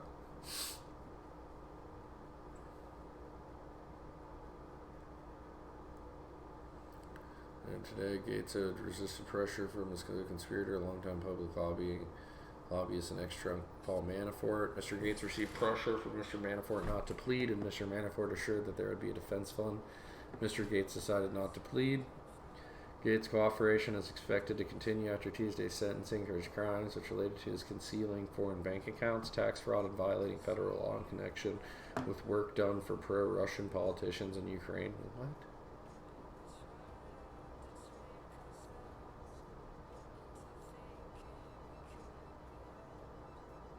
Huh. Pretty crazy. People are starting to go to jail and shit. Little bit of jail. That's not real jail. That's some fake ass, bitch ass weekend camp. What the fuck is that? Like, hey, sir, you can't have weekends, but you can live great Monday to Friday.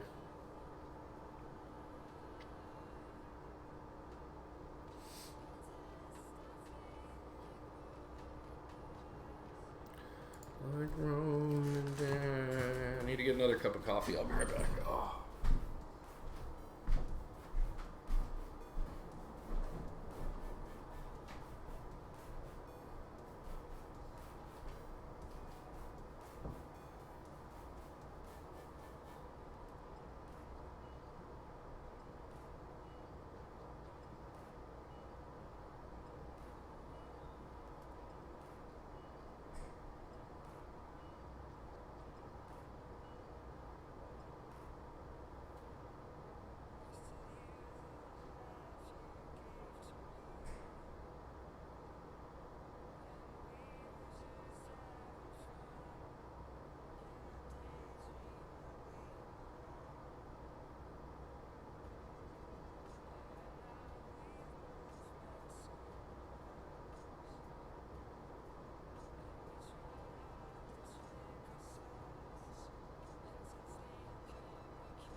Easy peasy.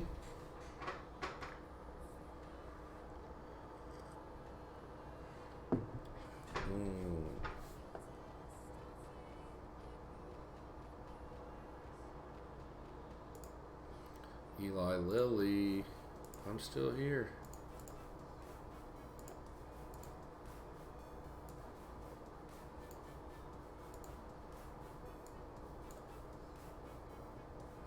Alright, so let me back in. Healthcare. Eli Lilly right here. We're up 20%. Let's go.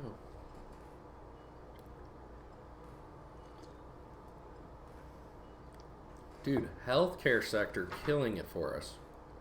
23%, 18%, 35%, 11%, 29%, 14%, 20%, 9%, 9, 6. We just got into CRISPR.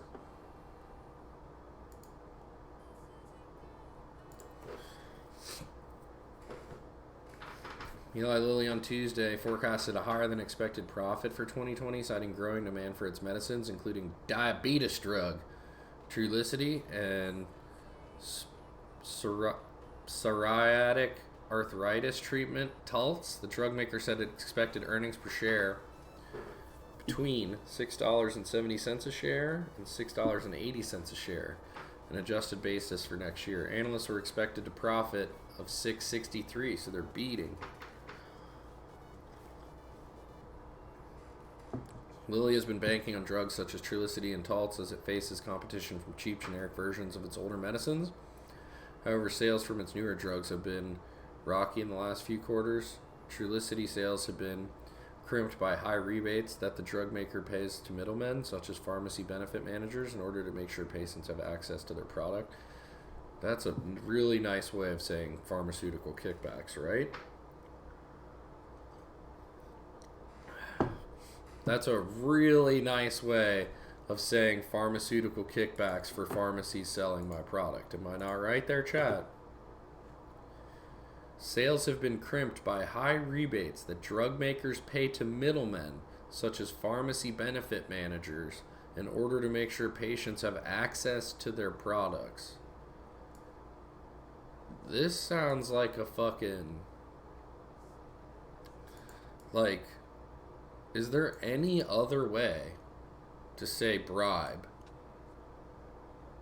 Right? Like, that just says bribe. We bribe the middlemen to make sure pharmacists are selling our product. Lilly sees the possibility for 2 products approvals and up to 3 new launches in 2020. For fiscal year 2020, the company forecasts sales between $23.6 billion and $24.1 billion.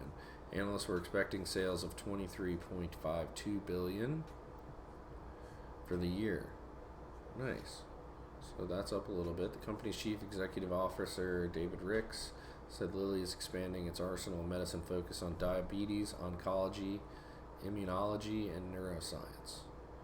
Also cut its forecast for 2019 profit by 2 cents, a range of 57 to 67 per share due to a charge related to the repurchase of debt and additional charges from global cost reduction initiatives.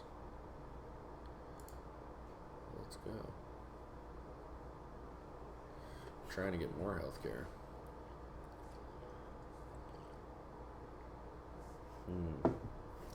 That's why it's up here in the purchases here.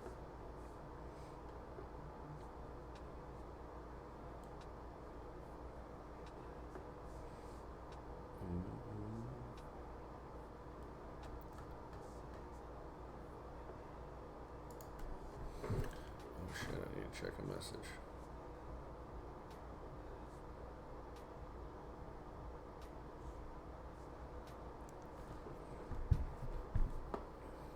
Perfect.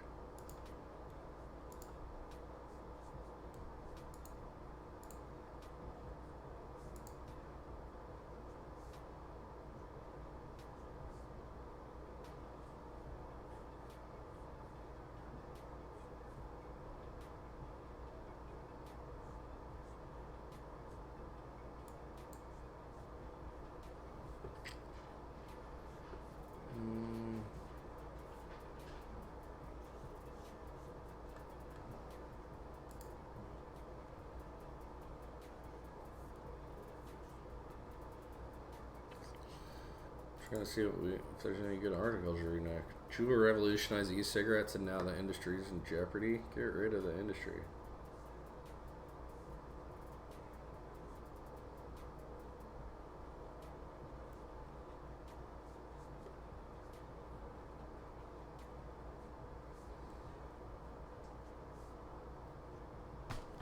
Jumanji, the next level, scores 60 million in US debut and win for the box office. Wow.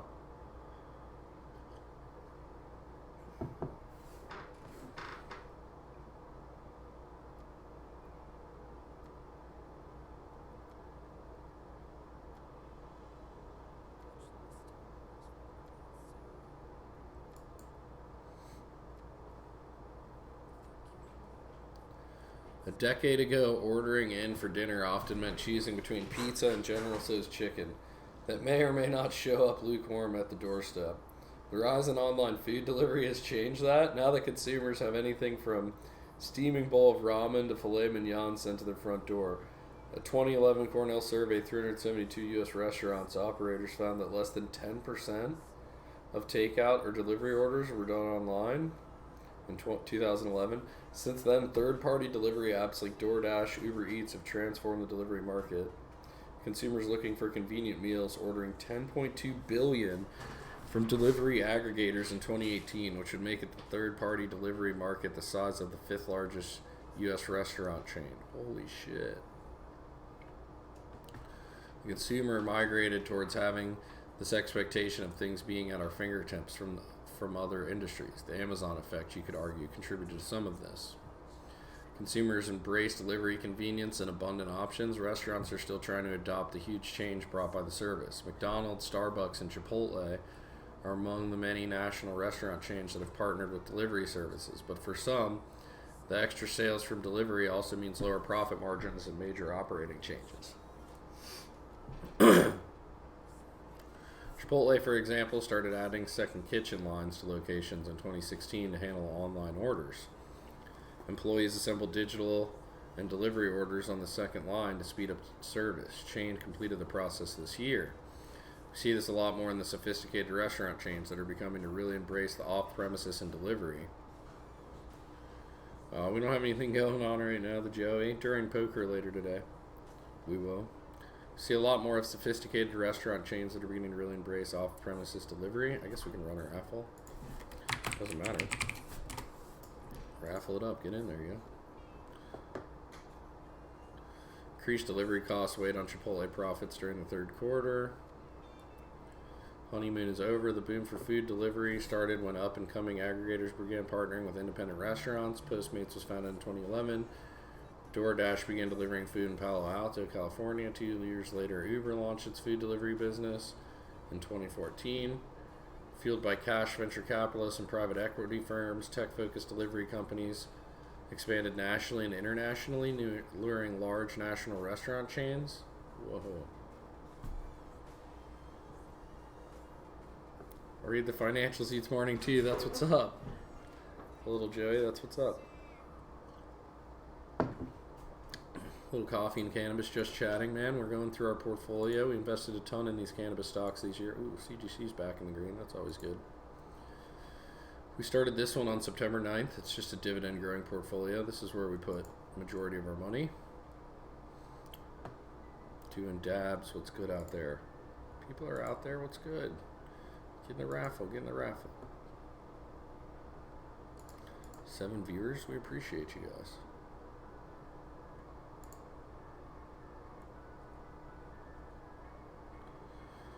Some of the largest delivery companies in the world were trying to convince chain operators of its merits. Game changer when McDonald's started offering delivery through Uber Eats. The arrangement irked its U.S. franchisees who complained about the high fees they had to pay the delivery providers for every order. Nice, I've got a few hundred shares of Canopy too.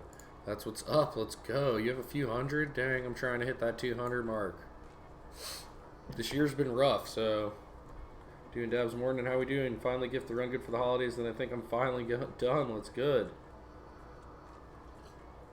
Final gift run for the holidays, then you think you're done. That's what's up.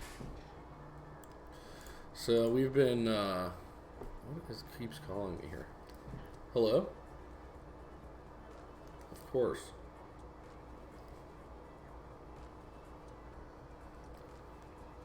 Quit it. Leave me be.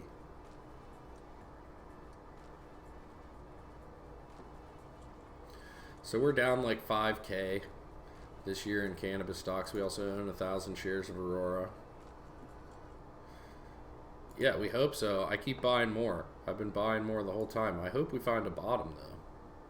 This kind of feels like we're starting to find a bottom in the cannabis stocks, but who knows? So then, you know, and I've been pouring in here since January, and I was getting so beat up on that, I had to learn, you know, I started buying all these dividend-paying stocks and everything like that. And then I found M1 Finance, and I opened this account, so now I have like more of a gambly Robin Hood. Put a little bit in here, but the majority of my savings goes into the M1 Finance account. And it just slowly, steadily grows. It pays dividends. I don't know why it won't show my gains and shit. That's certainly unfortunate. It has the green line though. They're like, sir, you need a refresh. Bam. $40 in market gains, which we don't care. You know, that's going to fluctuate. Crash will come one day. We only care about earned dividends here. We just want dividends. And you can see we're heavily weighted in 100 stocks that pay dividends. We got paid. Mark Lupino, what's good out there, brother? Raffle it up. We'll get some points flowing for everybody before the poker stream. Dude, today we got dividends. Wendy's, Stag Industries, McDonald's, Kellogg's, Duke Energy, Coca-Cola, all paid us dividends today. So as this grows, those grow. One day those will be paying us actual dollars instead of cents, and then tens of dollars. Hopefully one day hundreds of dollars. What most people don't know is that dividends grow over time too. Without you just buying more stock, the amount they pay out grows over time. I didn't know that for a long time. Until very recently, and it's very fucking surprising to me. So it's like, if you look at Disney, one of my favorite stocks right now, it only yields 1.19% a year. So if you put $100 in here, every year they're going to give you $1.19. It's getting out there. Other issues, Juul, because they are owned by Altria. I think the Juul legal issues driving fear of the cannabis stock. I think all fear in both those industries is because of the vaping illnesses came out, and like different cutting agents being used, and just lack of knowledge on how healthy it is to be vaping anything, whether it be tobacco or cannabis, because really the problem is the cut and the flavoring. It's not THC and it's not nicotine, it's everything else that's fucking in there. I mean, we already smoke nicotine and shit. So it's how cuts and flavorings, like a lot of these people are using food flavorings to flavor e-cigarettes, including like Juul. Like these base chemicals, these terpenes and shit, they have been getting isolated for a long time for flavoring companies and foods, but people don't know how it fucking burns and you inhale it and what it turns into, you know what I mean? And the different chemical compounds that those terpenes turn into when you burn them, and having higher percentages than what would normally be found in a plant and things like that. That's why I sit here and smoke flower. I don't like to vape at all. I don't. And my metal is for hash oil and shit. Like, I just don't even. I'm an old school flower guy, you know. No one knew that. Yep, 100% flower here. See, it's the way to roll. It's the way to roll. And you look at this dividend yield of $1.19% right now. If you buy a share at today's price. Today's price. But look at their growth though. The dividend growth. 5-year growth rate 14%, 14.87%. Dividend. Get out of here. 1-year growth rate year over year. That's gonna grow 6%. 3 years, 14 years, and 10 years.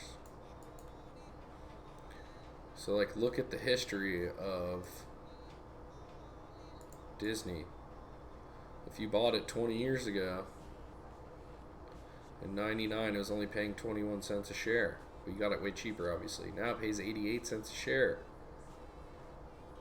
Almost 4x. 4x. Got the sun-grown farm in NoCal, up by Shelter Cove. No pesticides, no tricks, just sun. Sun, poop, and water. Hell yeah, that's what's up. Did you go to the Emerald Harvest this year?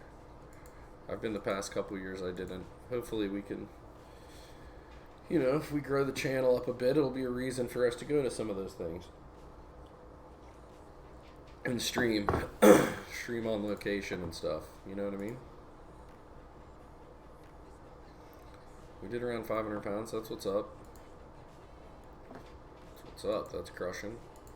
You have to pay out workers and grow it all and all that stuff. You know, people are like, damn, 500 pounds. It's like, yeah, after you put in profit down significantly, yeah, prices are down.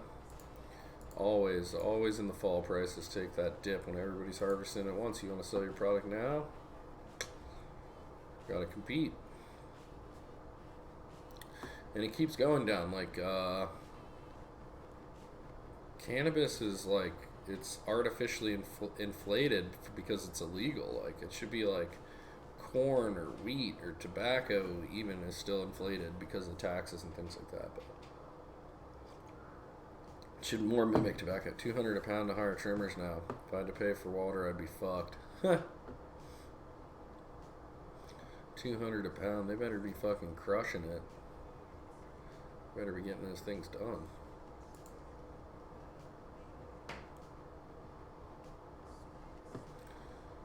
They better be out there crushing it.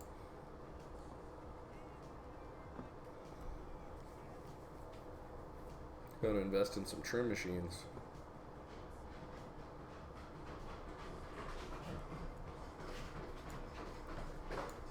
A pound in 8 hours, depending on the strain. Yeah. You alright?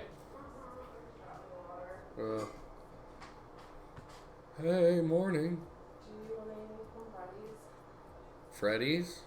Yeah, would you get Freddy's? I would love some Freddy's if you would get it. I am getting it. That would be awesome.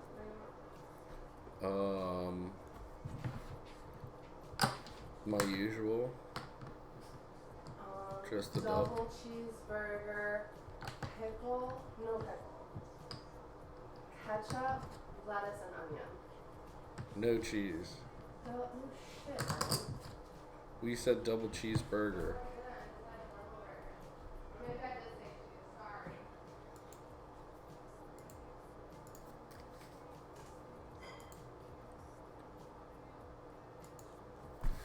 Freddy's doing dabs. Freddy's is the best. 5 years ago, I was getting well over 2K. I know I'm gonna be lucky if I get 1K, and this is solid OG Kush strains. Yeah, it's gone. The market is gone, and that's why I really like ACB. I mean, God, they're tanking so hard.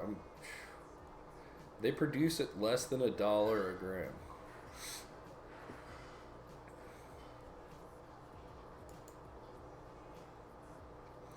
I'm having for tacos for lunch right now, Gray One says. Let's go. That's what's up.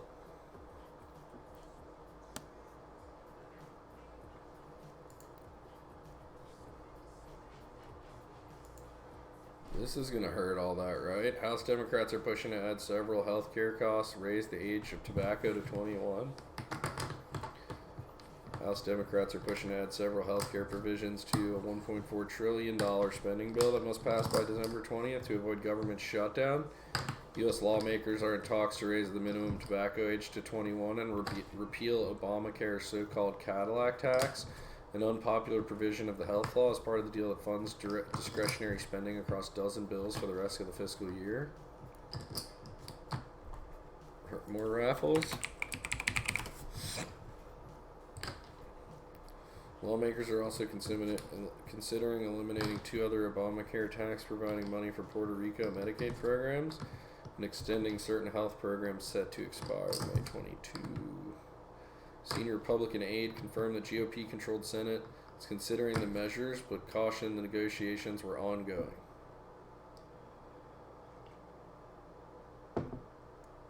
I know that in Holland they have a lot of agricultural startups doing the whole drone thing. Fully hydro, no pesticides they're using to grow food crops now, but once it transitions into large-scale cultivation, it will be a game changer for the whole world. Absolutely. And that's like, dude, that's going on for the whole world right now. Like, commercial, like industrial farming, like indoor farming, greenhouse farming, is getting very commercialized quickly with AI and robots and stuff like that, picking crops, like even things like tomatoes and peppers and stuff like that. There's a great pepper picking robot. AI in crops.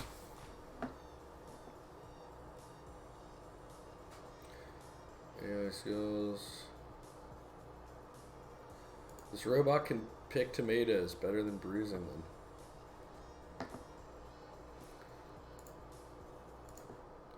This is crazy. This robot can harvest tomatoes without bruising them. It's made by Root AI and called Virgo. Look at it. Tink. Virgo is designed to go into a crop row at a tomato greenhouse and be able to look into the crop environment, see where the fruits are, assess them for quality, assess them for ripeness, have a contextual understanding of neighboring objects, vines, leaves, and then based on that information, be able to make a judgment call as to what needs to be picked. Wow. Cameras, you see it picking tables. It's got a lot of tomatoes to pick on that one. If it's picking that one, then aren't those other red ones too ripe?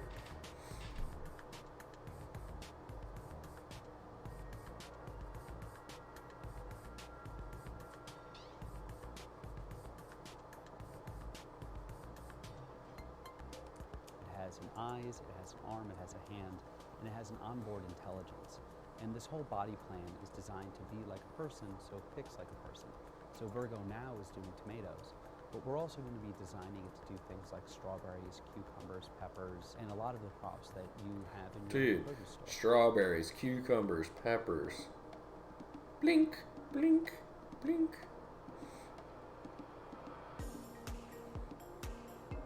Commercial tomato greenhouse. Using the same brick of fucking... If you can pick the ripeness level of a tomato that you're picking, you can actually optimize for different logistics channels. So if I'm going to be trucking this produce a very, very long distance, I can pick a little bit greener. If I'm going to be delivering it within one day to a local city, I can pick a bit redder.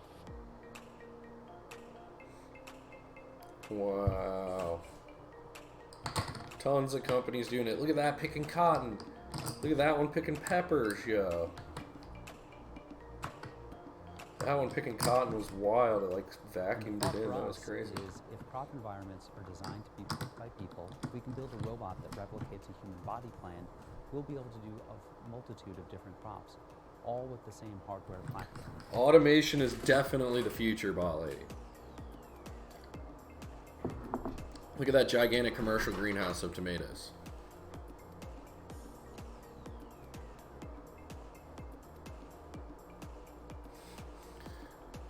Using the same shit. That's fucking hilarious.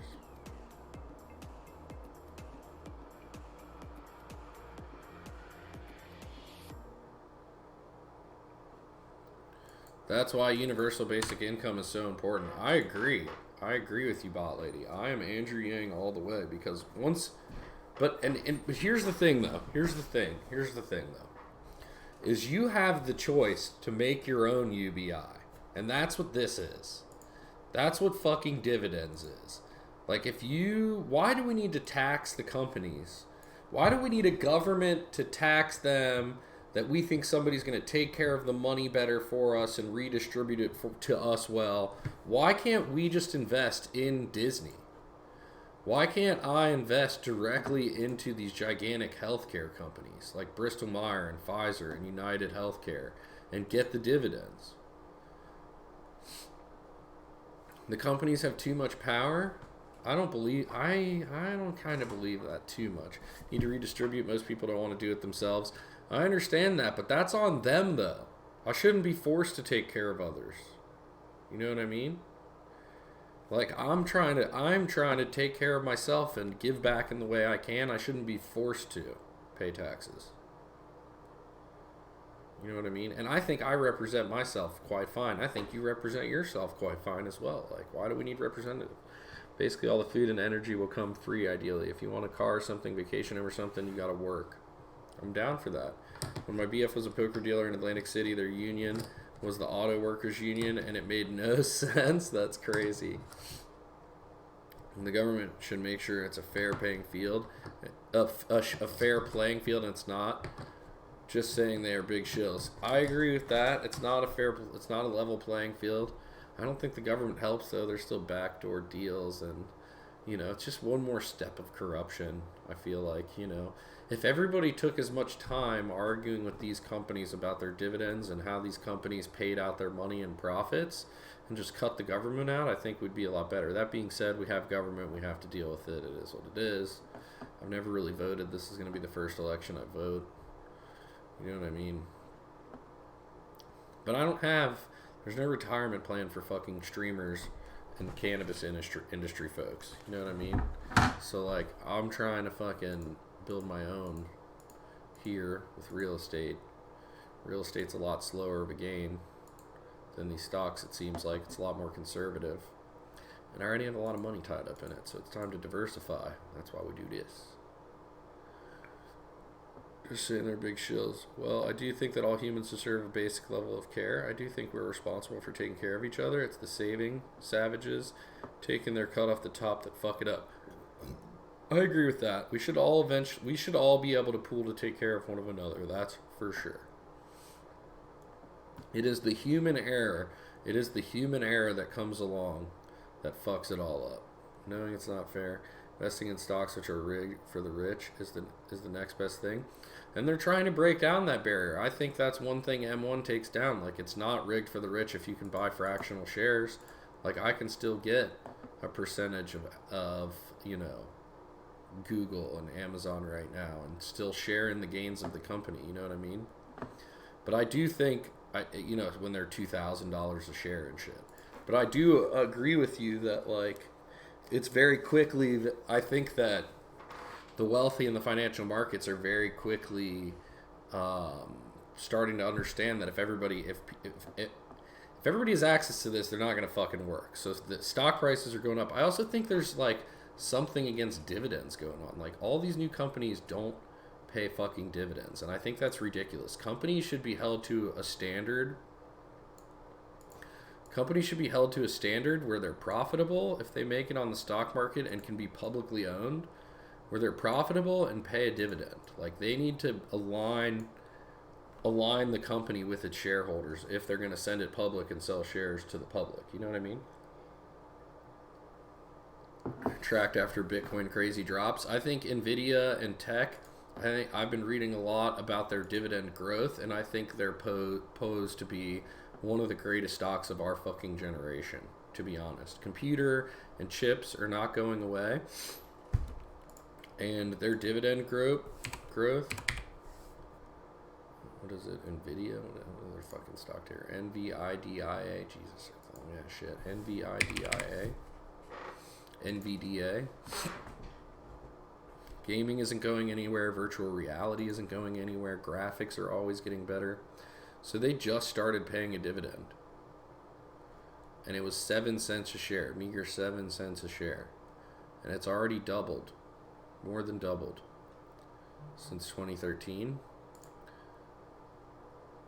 Estimated growth. Next year it's going to grow 5%. The dividend is going to grow 5%. So what you're getting right now, this meager ass 0.28%, they're saying you're getting for cheap right now because it's going to grow 14% in 5 years.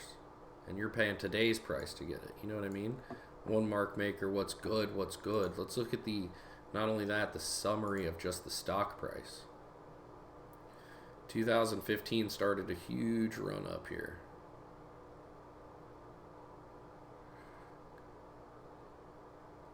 I agree we should take care of each other. That what makes it all worth it. Absolutely, bot lady. I agree with that. And I guess we need a government to kind of force that a little bit. It's just sad. It is what it is.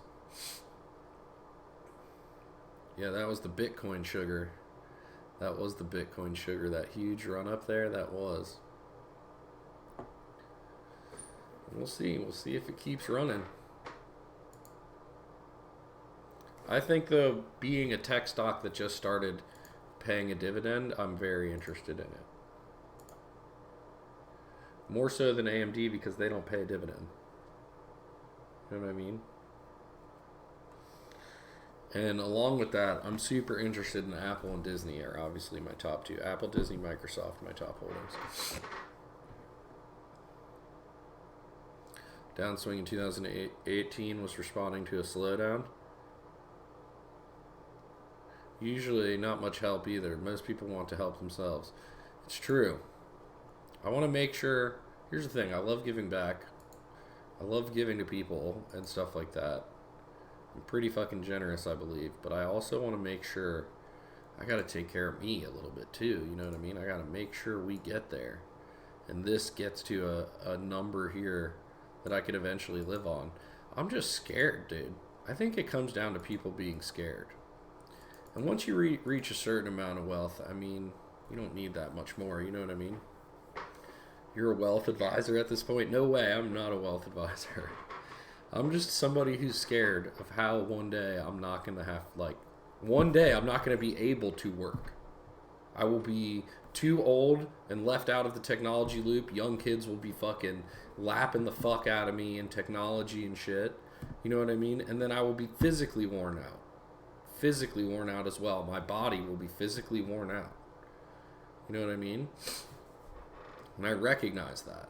And I want to figure out, how do I get this to take over at some point? At some point in my life. You know what I mean?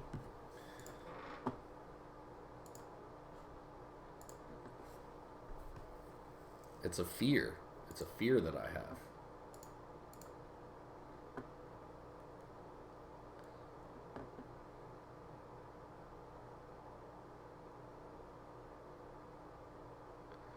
Low nicotine cigarettes, super weird. Are we gonna have like a 3-2 beer of the future? They're gonna raise the age, but you'll be able to get like a fucking low nicotine cigarette? Like what?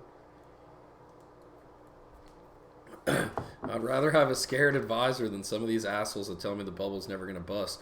We're gonna zoom to the moon on every stock. That's for real. Everything over here, and I like, you know, I'm not gonna call any names out, but you know, I called out a few people on Twitter for their you know, people that want Bitcoin to be purchased. It's like, dude, look at Bitcoin. This hurts, yo. And what does it do? Like, do I actually ever use Bitcoin? This hurts, yo. Since July, and we never ever reach back up there. Like, this is starting to look like a wedge going down. Like, if you were to look at if you draw the 90 degree here, 90 degree up to where we went totally vertical, and then we go across here, it looks like we're on a downward slope and it's not ending. You know what I mean? It's a huge sucker play. I don't get it. I never use it day to day. The only thing I use it for is to get money onto gambling sites. Like, that's literally the only thing. And sometimes it takes an hour to go through. I don't think it's meant to be, you know, I think currency is going to go digital at some point. It absolutely will. You know what I mean? But what's the difference? Like, why do I need a Bitcoin when I have American dollars right here digitally? These are digital American dollars that I can fucking transfer. I got Visa cards and shit that I get to use everywhere. And this is much safer. Like, do I want to sit here and feel the pain between 8 a.m. this morning? This happened this morning, dude. Did I want to wake up and feel that fucking pain right there? No. Fuck no. Do I want that gut-wrenching feeling of the ups and downs? Trust me, the downs hurt way more than the ups feel. They hurt way more. And I'm already feeling that in cannabis stocks over here. This whole fucking year of cannabis stocks. painful. But at least these things actually sell something in the real world. ACB and CGC is doing over each of them are doing over $100 million in sales of cannabis. A drug dealer's fucking wet dream right now. You know what I mean? Like, they're not going away. They actually fucking sell shit. It's just a matter of time. They spent a lot of money. They probably way overspent running it up. And they just need some catch-up time. Bitcoin, what is it catching up to? It still has no use. How long has this thing been the fuck around? It's been around for a decade and nobody's using it. Like, other companies get to adoption so much bigger. Oh my god, if the Venom big winner still had the money in Bitcoin, they took a big hit. They took a fucking gigantic hit. When was the... Dude, when was the last one? The last Venom was in October? Right? Oh, they still they took a little hit. It was around 8,000. Now we're at 6,000. Yeah, that's a fucking huge hit. And if they just won, like, what was it, the end of November? If they just won there, even if it was on December 5th, they got the payout. You know what I mean? 7,500. They've lost almost a G. I am Bitcoin for dummies. Don't worry about it. Don't even worry about it. And, like, I have a little bit. Don't get me wrong. But it's so minor. Like, it's not even $1,000 worth of Bitcoin. And the only reason I have it is because every time I go to deposit on ACR, I leave, like, some of my recreational money, I leave a little bit in Bitcoin. You know what I mean? Like $10. And, like, I just don't, like, if you're just starting to save, the first thing you shouldn't do is go buy cannabis stocks, and you shouldn't go buy fucking Bitcoin trying to get that fast lick. Like, fuck it. If you start this fucking M1 account and you start to see these dividends, dude, this is like my crack right here, right now. I just want more and more of these dividends. And it's safe, and it's just going up, and they're just paying me a part of the profits. Like, are you kidding? Dividend me. Like Wendy's, you're telling me I own a part of Wendy's? Every time I go to Wendy's and get a fucking junior bacon cheeseburger, a part of that's coming back to me, and I'm just buying more and more and more to get more and more of it. Same with McDonald's. You want to be a fat ass and go to McDonald's? You want to get a fucking Big Mac? Ship it. Ship that shit. You know? You want some cereal for breakfast? Duke Energy? That's who I turn my lights on for. That's the dream. If I own enough Duke Energy that one day the dividend pays my energy bill. That's where it all started. Coca-Cola? I'll have a Coke and a whiskey. Step in. Did you just get back? Oh, wow. Duke gonna take a PR hit from what? You know how steady Eddie Duke Industries is? Dude, they're practically a monopoly. They have a huge moat. Nobody can start an energy company now. You can't start supplying energy to people. They're just like a government-sanctioned monopoly. They just released their IRS numbers. They paid no taxes last year. Perfect. Don't pay the taxes. Ship me the money. Really? Is that what it says, though? That's probably not perfect. The bear case on Duke Energy is falling apart. Secure. Solid Duke utilities with growth potential. More dividends. I don't see anything about that. Look at that. That's the growth. Look at their dividend. 4.8%. Ship it. Costco. I love Costco. Cost. Not even paying a point, but look at the growth there. 14% growth. How about infusing your weed with Killingbird's whiskey? I would be super down if that was legal. I would be super down. And if me and him ever met up and he was down for it, I would totally do it for the two of us just personally. I used to work at Duke Energy, Money Max says. You're the fucking best. Dee Dee just delivered us Freddy's, chat, so we didn't have to cut the stream. Oh my goodness.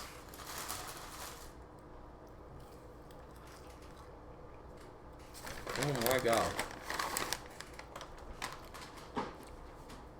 Do you guys know about Freddy's?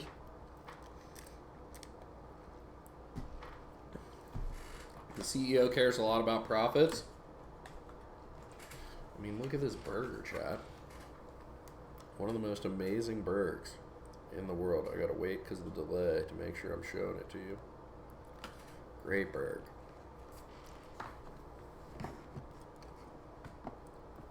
Does who give dividends? Freddy's? I think Freddy's is private. Privately owned.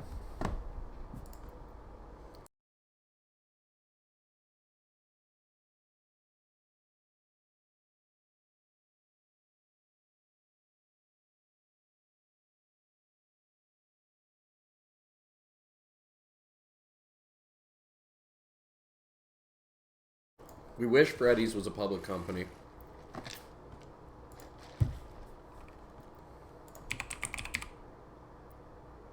Whoa. Let's look up Freddy's.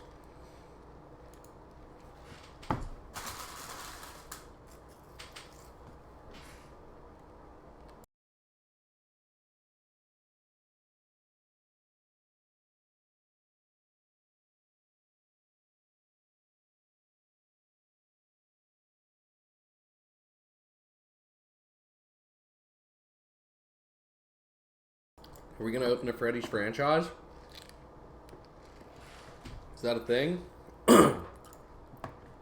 Who's Freddy?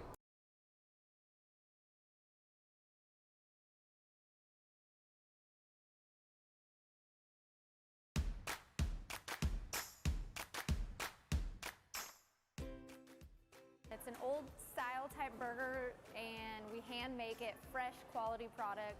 Every time I come in, the food is always good, it's always fresh, always tasty. It's kind of old-fashioned. It reminds me of what burgers used to taste like when I was a kid. Well, I just love coming in here. Everyone's so nice and warm and inviting. It's a lot of fun, actually. The guests are all great. They're friendly, and I always like to have as much fun as possible while giving, you know, our best to our guests. Everything's delicious and it's clean, and even the bathrooms are clean. Freddy's began with the founder's idea of a great place in town to go enjoy a steak burger. The frozen custard, I believe, came into play because they'd spent a lot of time down at the Lake of the Ozarks and visiting a frozen custard place down there. The flavors are reminiscent of when I was a kid, and I just love it. Nobody else has burgers like this. The burgers are so good. It's like nothing you've ever tasted before. Their fries are fresh. They're delicious. Little tiny fries are just like, wow. Favorite story about Freddy? Freddy the man? Yes. Freddy the man. He'll have his high on Freddy shirt on. He'll hand him a Freddy's buck. Get ready for a hug. He'll give you a hug when he meets you. That's been a Simon trait. We don't shake hands too much, we hug. As a former Marine and Vietnam veteran, I especially get you some Freddy's. Freddy's kindness and support to our military. He came over to me and kind of put his hand up by his mouth like this and whispered to me, you know, one of the best things about these store visits, I have a different audience every time and I don't have to remember what I told each one. They all think I'm a fictitious person until they see me. And I give them a big smile, and they know that's a really... Freddy's a real dude. He exemplifies the spirit and culture of Freddy. Look at these people sucking Freddy off. The secret to Freddy's? He's paid my paycheck forever. That's the secret. It's a slice of Americana. It's the secret is honesty, I guess. The secret to Freddy's is to keep it simple and do it right every day. Great hospitality and fresh hot food. The staff is extremely friendly. So you're always happy when you come into Freddy's. I will say their staff is awesome too. I love it. Alright, sorry. Now I'm done eating too. So here's the thing.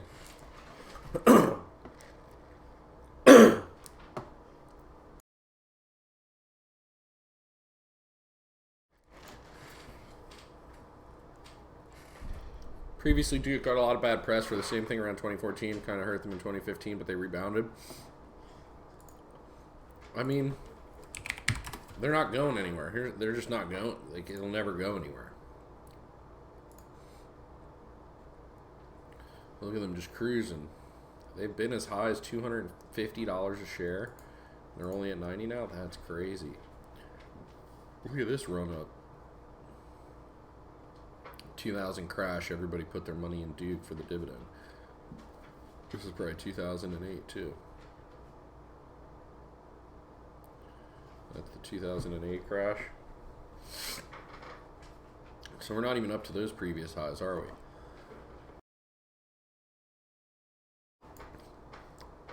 Pays a steady dividend though. And look at the dividend history though. During the 2008 crash, they still paid dividends. 2009, and it slowly crept up. Just slowly crept. Just barely going up.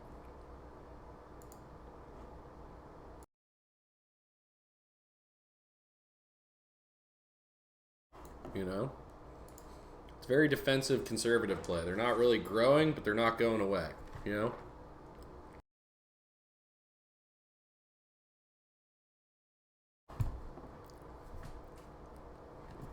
And they pay a lot. Look at that.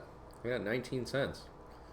Everywhere else I'm getting 3 cents, 3 cents, 10 cents, 14 cents. Like they're coughing it up. You know what I mean?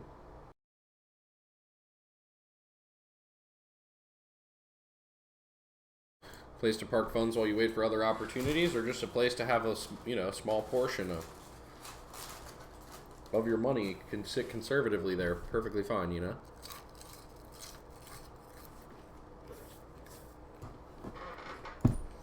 Like,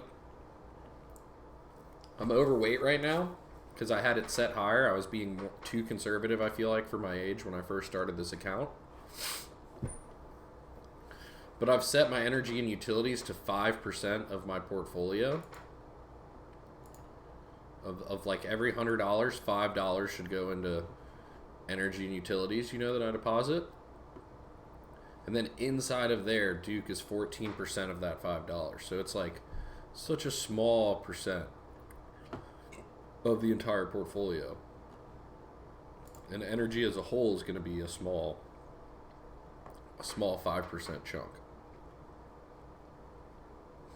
And we're trying to get overweight tech.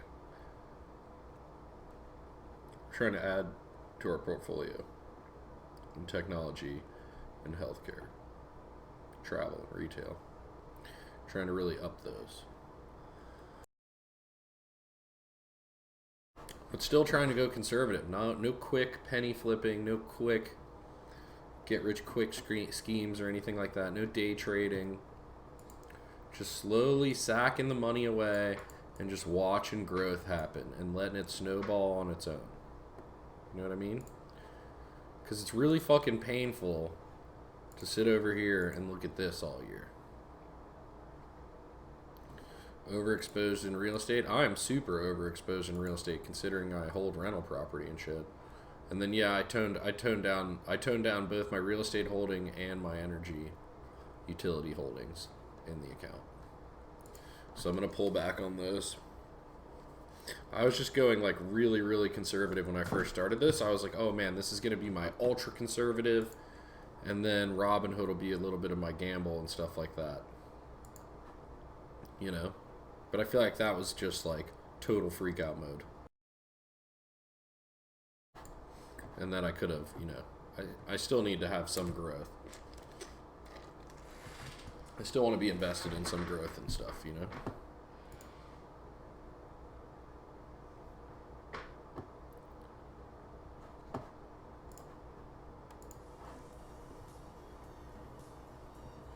Real estate goes up and down in cycles, but realistically, you can't lose. Never going to be more land, supply, and demand. Absolutely. Absolutely. It's just it goes up and down pretty slow, and now's not a good time to buy any more rental property. I mean, I got it after the 08 crash when shit was cheap. I literally bought my one rental property I have for $32,500 at foreclosure sale. And now, I mean, it needed a lot of work. We put another $60,000 in rehabbing it. It needed everything. We put a brand new kitchen, bathroom, paint, all new electrical, all new plumbing, all new furnace, AC, water heater, got a new roof, new windows. I mean, we like redid. It was a brand new fucking 2-bedroom, 1-bath house with a basement. You know what I mean? When we got done with it. And now it just sits there. It's had the same tenant in it the entire time I've held it for like over 5 years now. I don't think the person plans on moving ever, hopefully.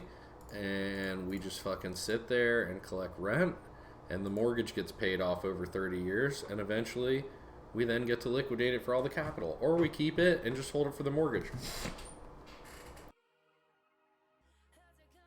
And while we do that, we're cash flowing positive. Our mortgage on it is I think it's like $401 or $405 or something like that. It's less than $410 a month, and it's rented out for $900 a month. So we cash flow positive almost $500, and the mortgage gets paid, which includes all the taxes, utilities, and all that, or not taxes and insurance. You know what I mean? And somebody who rents a single family home, they're in charge of maintenance, upkeep, they're in charge of landscaping and things like that. So I just sit back and cash flow positive every month. And hopefully one day we build this up enough that it's printing off enough dividends over here that we can maybe do something where we invest in some more rental property.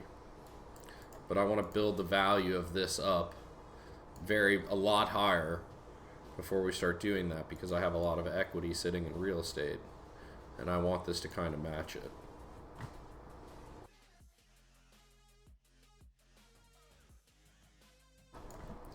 You know what I mean? And then we're also invested in this brewery, but I don't expect this to pay that much. I don't expect this to pay that much, but it should be opening this spring. We tried to stream from the brewery last week. It didn't work. It's getting built out right now, so it's all framed up and stuff. I wonder if we can find them on social media here.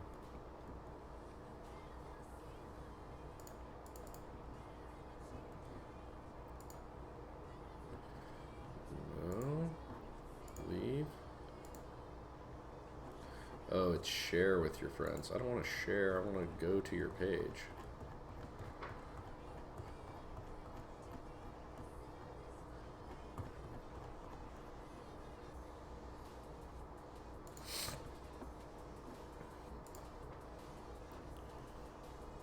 What?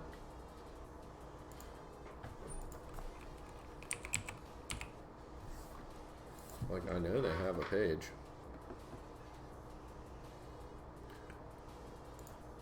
They're building it out right now. That's the brewery over there. God, it's hard to see. That's Brian. That's one of the owners. These two are partners in opening it. These two guys right here. There we go.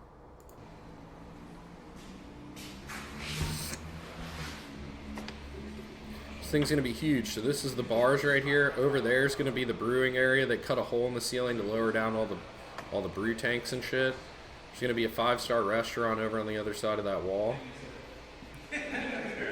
He's like standing where the bathrooms are, and that's going to be like a break room where they're at, basically right there. So you don't want to move on. See if we can get a better view of it. This is all the framing going up for all the different walls and walkways and shit.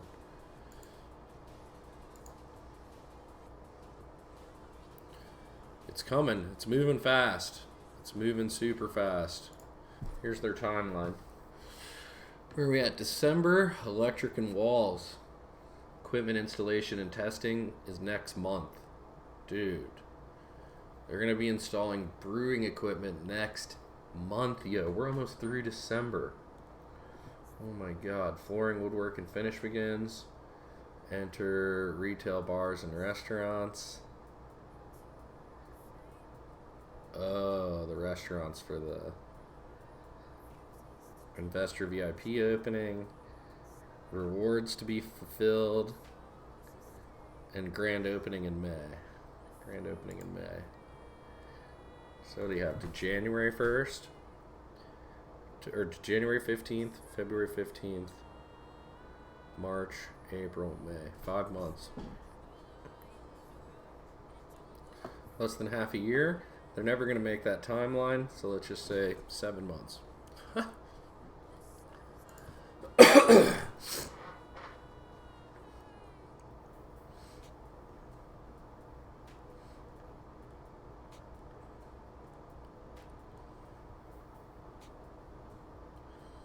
I think they started at a $3 million valuation. I put up $25,000 to get 0.08 or 0.8 of a percent, just slightly under 1% ownership. So we'll see where that goes. You know what I mean? Maybe we get there, maybe we don't. Maybe it's money burnt. I know I'll be spending a lot of time there, spending my personal funds.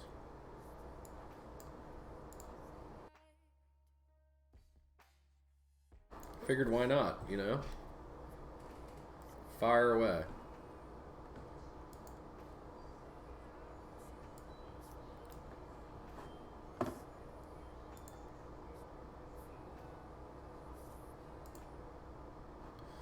Oh, you know what I like doing? Personally, a place I like to look for news is the Google News for You section. Because it does surprisingly like some of the things I like, and I bet. Ooh, see, Buffett increases bet on these 3 sectors. We all know Warren Buffett, he doesn't need all that. Financials, Bank of America, JP Morgan Chase. Transports, Delta Airlines, United Airlines, and IT, IBM, and Apple. Damn. I like it. I like it. Interest rates have nowhere to go but up, so that should help JP Morgan Chase, Bank of America. I know he's been buying a lot of Delta Airlines. Buffett's taking a sizable position in a number of major airlines, including American Airlines Group, Delta Airlines, United Airlines, and Southwest. Damn. Not a fan of the Motley Fool. I don't really ever go there, but some of the articles are alright that come from there. You know, it depends on the author. You know what I mean? It's very author dependent.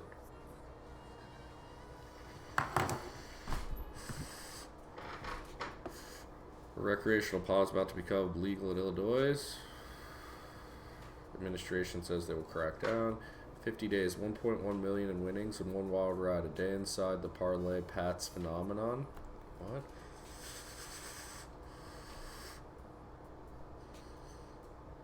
A lot of stuff they write is for the thundering herd. I feel that. I feel that. A lot of news is for the thundering herd. You know what I mean? But I feel like it definitely, I like agree with you 100%. That's definitely a lot of their stuff. The majority of it. What did this guy do? It's 3 p.m. on Sunday. Ben Pats is sitting in the corner of VIP section inside the FanDuel Sportsbook in Meadowlands. They're yelling and screaming all over the sportsbook as bettors are living and dying with their every dollar, but Pats is showing very little emotion, even though he probably had more money at risk than most of the bettors on the floor. You'd never know he had $40,000 on the line and a 5-team parlay, and certainly no one here knows him, save for few sportsbook executives who one day hope to attract some of his business. What? Who is Ben Parlay Pats? He's a 23-year-old kid who's become the latest fascination of the gambling world, amassing more than 1.1 million in gross winnings via parlays, often seen as the sports gambler's world version of the lottery, in less than 2 months. Wait, he won $1 million in less than 2 months? Pats has stayed away from including spreads within his parlays almost entirely, instead opting to back big money line favorites. It may not be a sound strategy over the long term, but it seems to be working for Pats, who just landed in nearby Teterboro Airport after chartering a jet to take himself and 3 friends to British Virgin Islands. At a timeshare program he purchased with some of his gambling winnings, a private chef made them food, so he's already blown it all. Holy shit, though. Jesus. He ain't that smart if he bought a timeshare. Seriously, he just came up. He hit a fat lick and came up, and now he's blowing it all. He'll be broke in a year. They're going to figure out how to rig it against him. You know what I mean? Couple big losses, and this dude's sunk. Sports betting, something you really have no fucking control of. Anything can happen any given day of the week. There's no real like, oh God. You better be able to find. It's February 2015. Ben Patz has turned out he's a month from graduating high school, and he wants to fill time by trying his hand at gambling. My dad bet horses. Really didn't talk about it in front of us, he said. He did brag that one time when his $20 exacta won him $900. So here he is sitting at calculus class, and he's betting, having just gotten approval for an online account and an illegal offshore book. He's in class, his laptop open, hoping a couple bucks he bet on Serena Williams comes through. It does. He takes that money and rolls it over into something he doesn't understand. Not quite sure what he's doing. Pat's accidentally live bets that Roger Federer is going to break his opponent's serve in the next game. The odds were 100 to 1. I thought it was a bad line. I didn't realize it was a prop, and he had to break right there. Federer somehow does. Oh my god. So this kid's just gotten lucky. Yeah, and there's not really any guarantee that the game isn't fixed. Exactly. Pat's bets for 2 years of college at St. John's. His record was nothing special. He notes aside from 12 parlay. Pat's bets for 2 years of college at St. John's. His record was nothing special. He notes aside from a 12-team parlay, should have paid out $75,000. He was only to get $12,000 out, as the illegal book never fully paid him out. He eventually lost his entire bankroll. Damn. Yes, he just got kissed by God. Pats then went to Paris to study abroad and pretty much stopped betting cold turkey. Concentrated on his schoolwork, got admitted into Columbia, and moved to New York City this fall. He deposited... Oh my god, this is a story about an addict who fucking hit big all of a sudden. Oh my jeez. Says he's got to like quit cold turkey and shit. On October 10th, Pat's deposited $500 in an account. This is like him coming back. Like, this is him needing some fucking smack. He worked his way into betting his first big parlay, and he threw the $500 on a parlay, an $1,800 15-leg play that yielded him $237,000 on October 20th. Oh my god. This guy's YOLOing his whole bankroll, and it hit. When the last leg came through, I was screaming, he recalled. Over the next 7 weeks, he continued his streak with 4 parlays, each netting him at least $100,000, including one on November 17th. That's $326,000 to his bankroll. As time has gone on, I've gotten less emotional. In early December, Pat's watched games at the Ocean Resort in Atlantic City. On back-to-back days, he won $183,000 and $116,000. If you saw me watching the games, you would have no clue which teams I needed. Damn.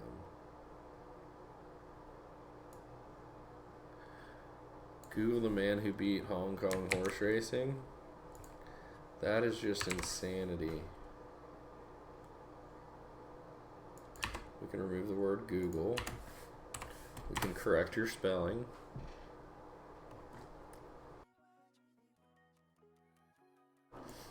Wait, what? Bill Bentner, Pittsburgh, Pennsylvania, American professional gambler and philanthropist who focused on horse betting. Bentner earned nearly $1 billion through the development of one of the most successful analyst computer software programs in the horse racing market. What? Note already, tread lightly when betting parlays as they tend to be negative EV. Seriously.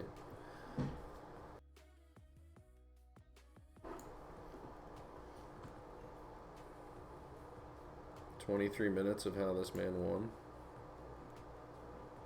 I don't have 23 minutes of it.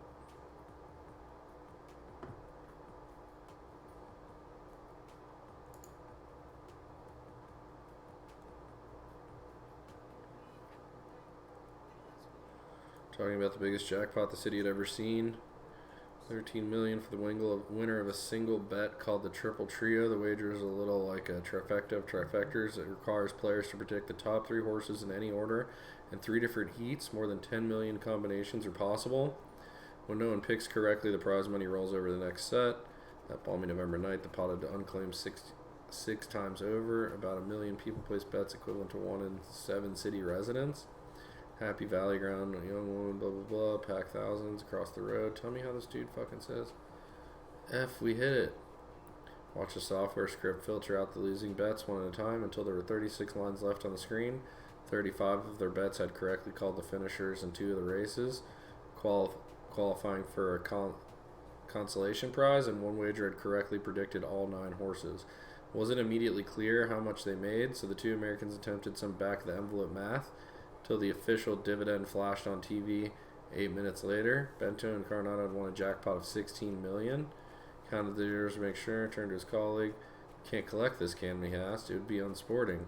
We'd feel bad about ourselves. Agreed they couldn't. On a nearby table, pink betting slips were arranged in a tidy pile. The two men picked through them, isolating 3 slips that contained all 36 winning lines. Stared at the piece of paper for a long time. 2 professional gamblers, the biggest prize of their career. One they would never claim, and lock the tickets in a safe. No big deal. They could make it back and more over the rest of the racing season. Wait, what? Veteran gamblers know you can't beat the horses. There's too many variables, too many possible outcomes. Front runners break a leg, jockey falls, champion thoroughbreds, blah, blah, blah. The American sports bettor, what's called the sport animated roulette. Play for long enough and failure isn't likely but invitable. So the wisdom goes, if you bet on horses, you'll lose. What if that wasn't true? What if there was one person who masterminded a system to guarantee a profit? One person who made almost $1 billion who had never told a story until now. What? In September, after a long campaign to reach him through friends and colleagues, I received an email from Bentler. Pointing his master out of the reasons mainly that I'm uncomfortable in the spotlight by nature. None of us want to encourage more people to get into the game, but in October he agreed to a series of interviews. The 4-foot-tall Chinese vase, formal fireplace, sweeping views of Mongolia River, freight trains rumbling past. 61 walks in with a slight stoop. Looks like a university professor, blah, blah, blah. He told me he'd been driven only partly by money, and I believe him. With his intelligence, he could have gotten richer faster working in finance. Benter wanted to conquer horse betting, not because it was hard, but because he said it to be impossible. When he cracked it, he actively avoided acclaim. Outside the secretive band of geeks and outcasts who occupy his chosen field, some of what fellows realize on his recollections. But in every case where it's been possible to collaborate events and figures, they've checked out interviews with dozens of individuals, as well as in books, court records, and other documents. Only one thing turned out to be untrue. It was at the outset of our conversation when he said he didn't think I'd find anything interesting to write about his career. Grew up in Pittsburgh. Captured by Beat the Dealer. Blah, blah, blah. Kept track of number of high cards, bet big. Beacon for shy young men with a gift for mathematics and a yearning for more interest in life. Got to Las Vegas. He worked at 7-Eleven for 3 an hour. Took his wages to budget casino. Shabby patrons getting drunk. He didn't mind the scuff. Thrilled him to see scientific principles play out in real life. He liked the hedonistic city's eccentric characters. Might only win $40, but he'd found him Muirtier and some new friends. Fellow Thorpe associates were easy to spot casino for, tending to be conspicuously focused and sober. Like them, Bentler was a complete nerd. He had a small beard, wore tweedy jackets, and talked a lot about probability theory. Man who changed his life, Alan Wood, Australian card counting team, recently arrived in Las Vegas. Wood was in his mid-30s with a swoop of gray hair and cool blue eyes. Once an insurance character with the wife and kids, he decided to his fellow Woods. Pressed Bentler with his tales of fearlessness, recounting how he'd sneak past airport security in Manila with 10,000 stuffed into his underwear. Most appealing as he pursued the car counter's crafts with discipline. His team pooled its cash and divided winnings equally, having more players reduce the risk of a run bad luck, wiping out one's bankroll. And the camaraderie offset the solitary nature of the work. Within 6 weeks, he found himself playing blackjack in Monte Carlo, served by waiters in dinner jackets. He felt like James Bond, and his earnings grew to a rate about $80,000 a year. What? Never went back to college. Teammates got a house in Vegas suburbs, living like a frat.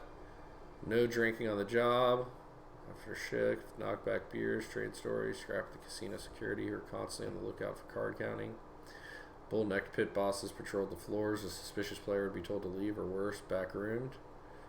After a couple of years, Bentler was playing quite to Maxim one day when a meaty hand descended on his shoulder. Come with me. Oh, God. Shoved in a chair and told to produce some identification. Show me your fucking ID. Afterward, it was probably 1984 when Woods and some of their perimeters got placed in the Griffin books, a blacklist that a detective agency circulated to casinos.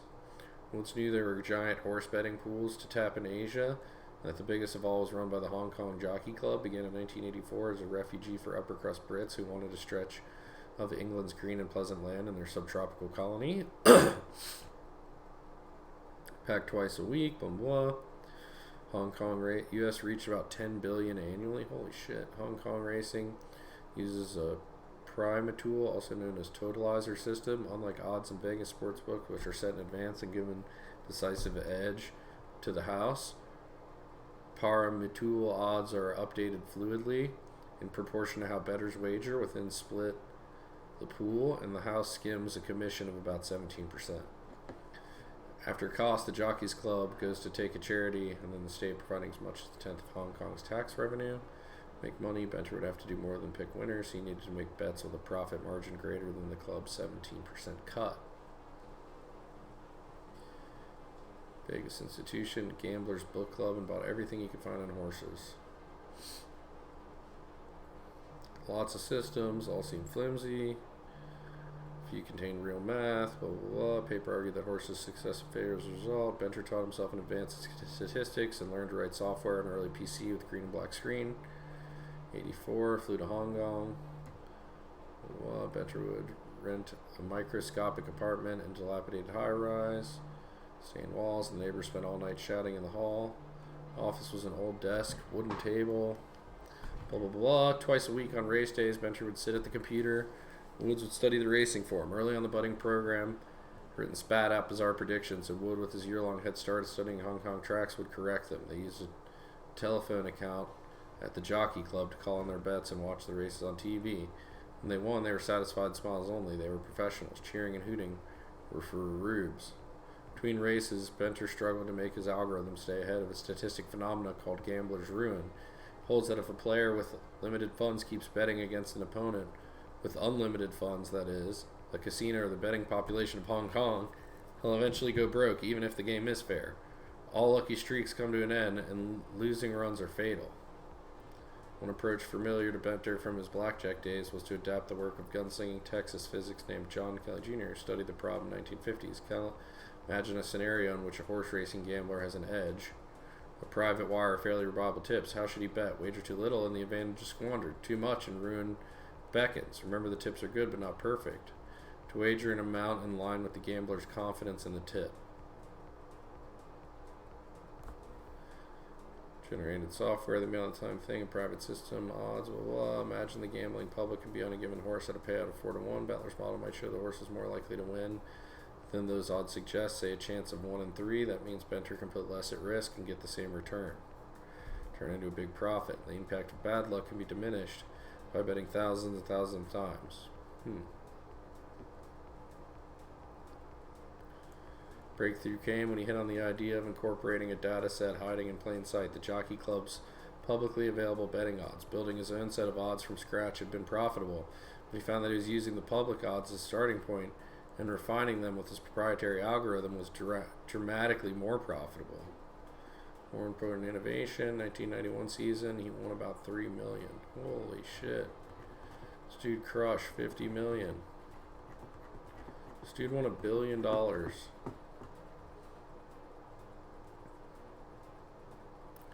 First race, still betting on horses, venues around the world. You can see the odds change in the second before a race as all the computer players place their bets at the same time. And he's amazed he can still win. He continues to tinker with his model. The latest change, how much does moving to a new trainer improve a horse's performance?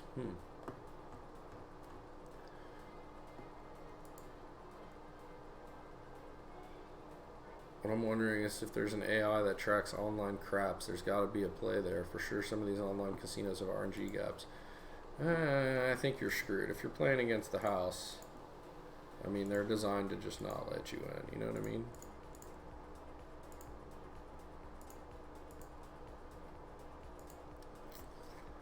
I think I'm going to ship it off. I got some work to do before poker. We'll be back around like 4 o'clock, though, to do that. I'm going to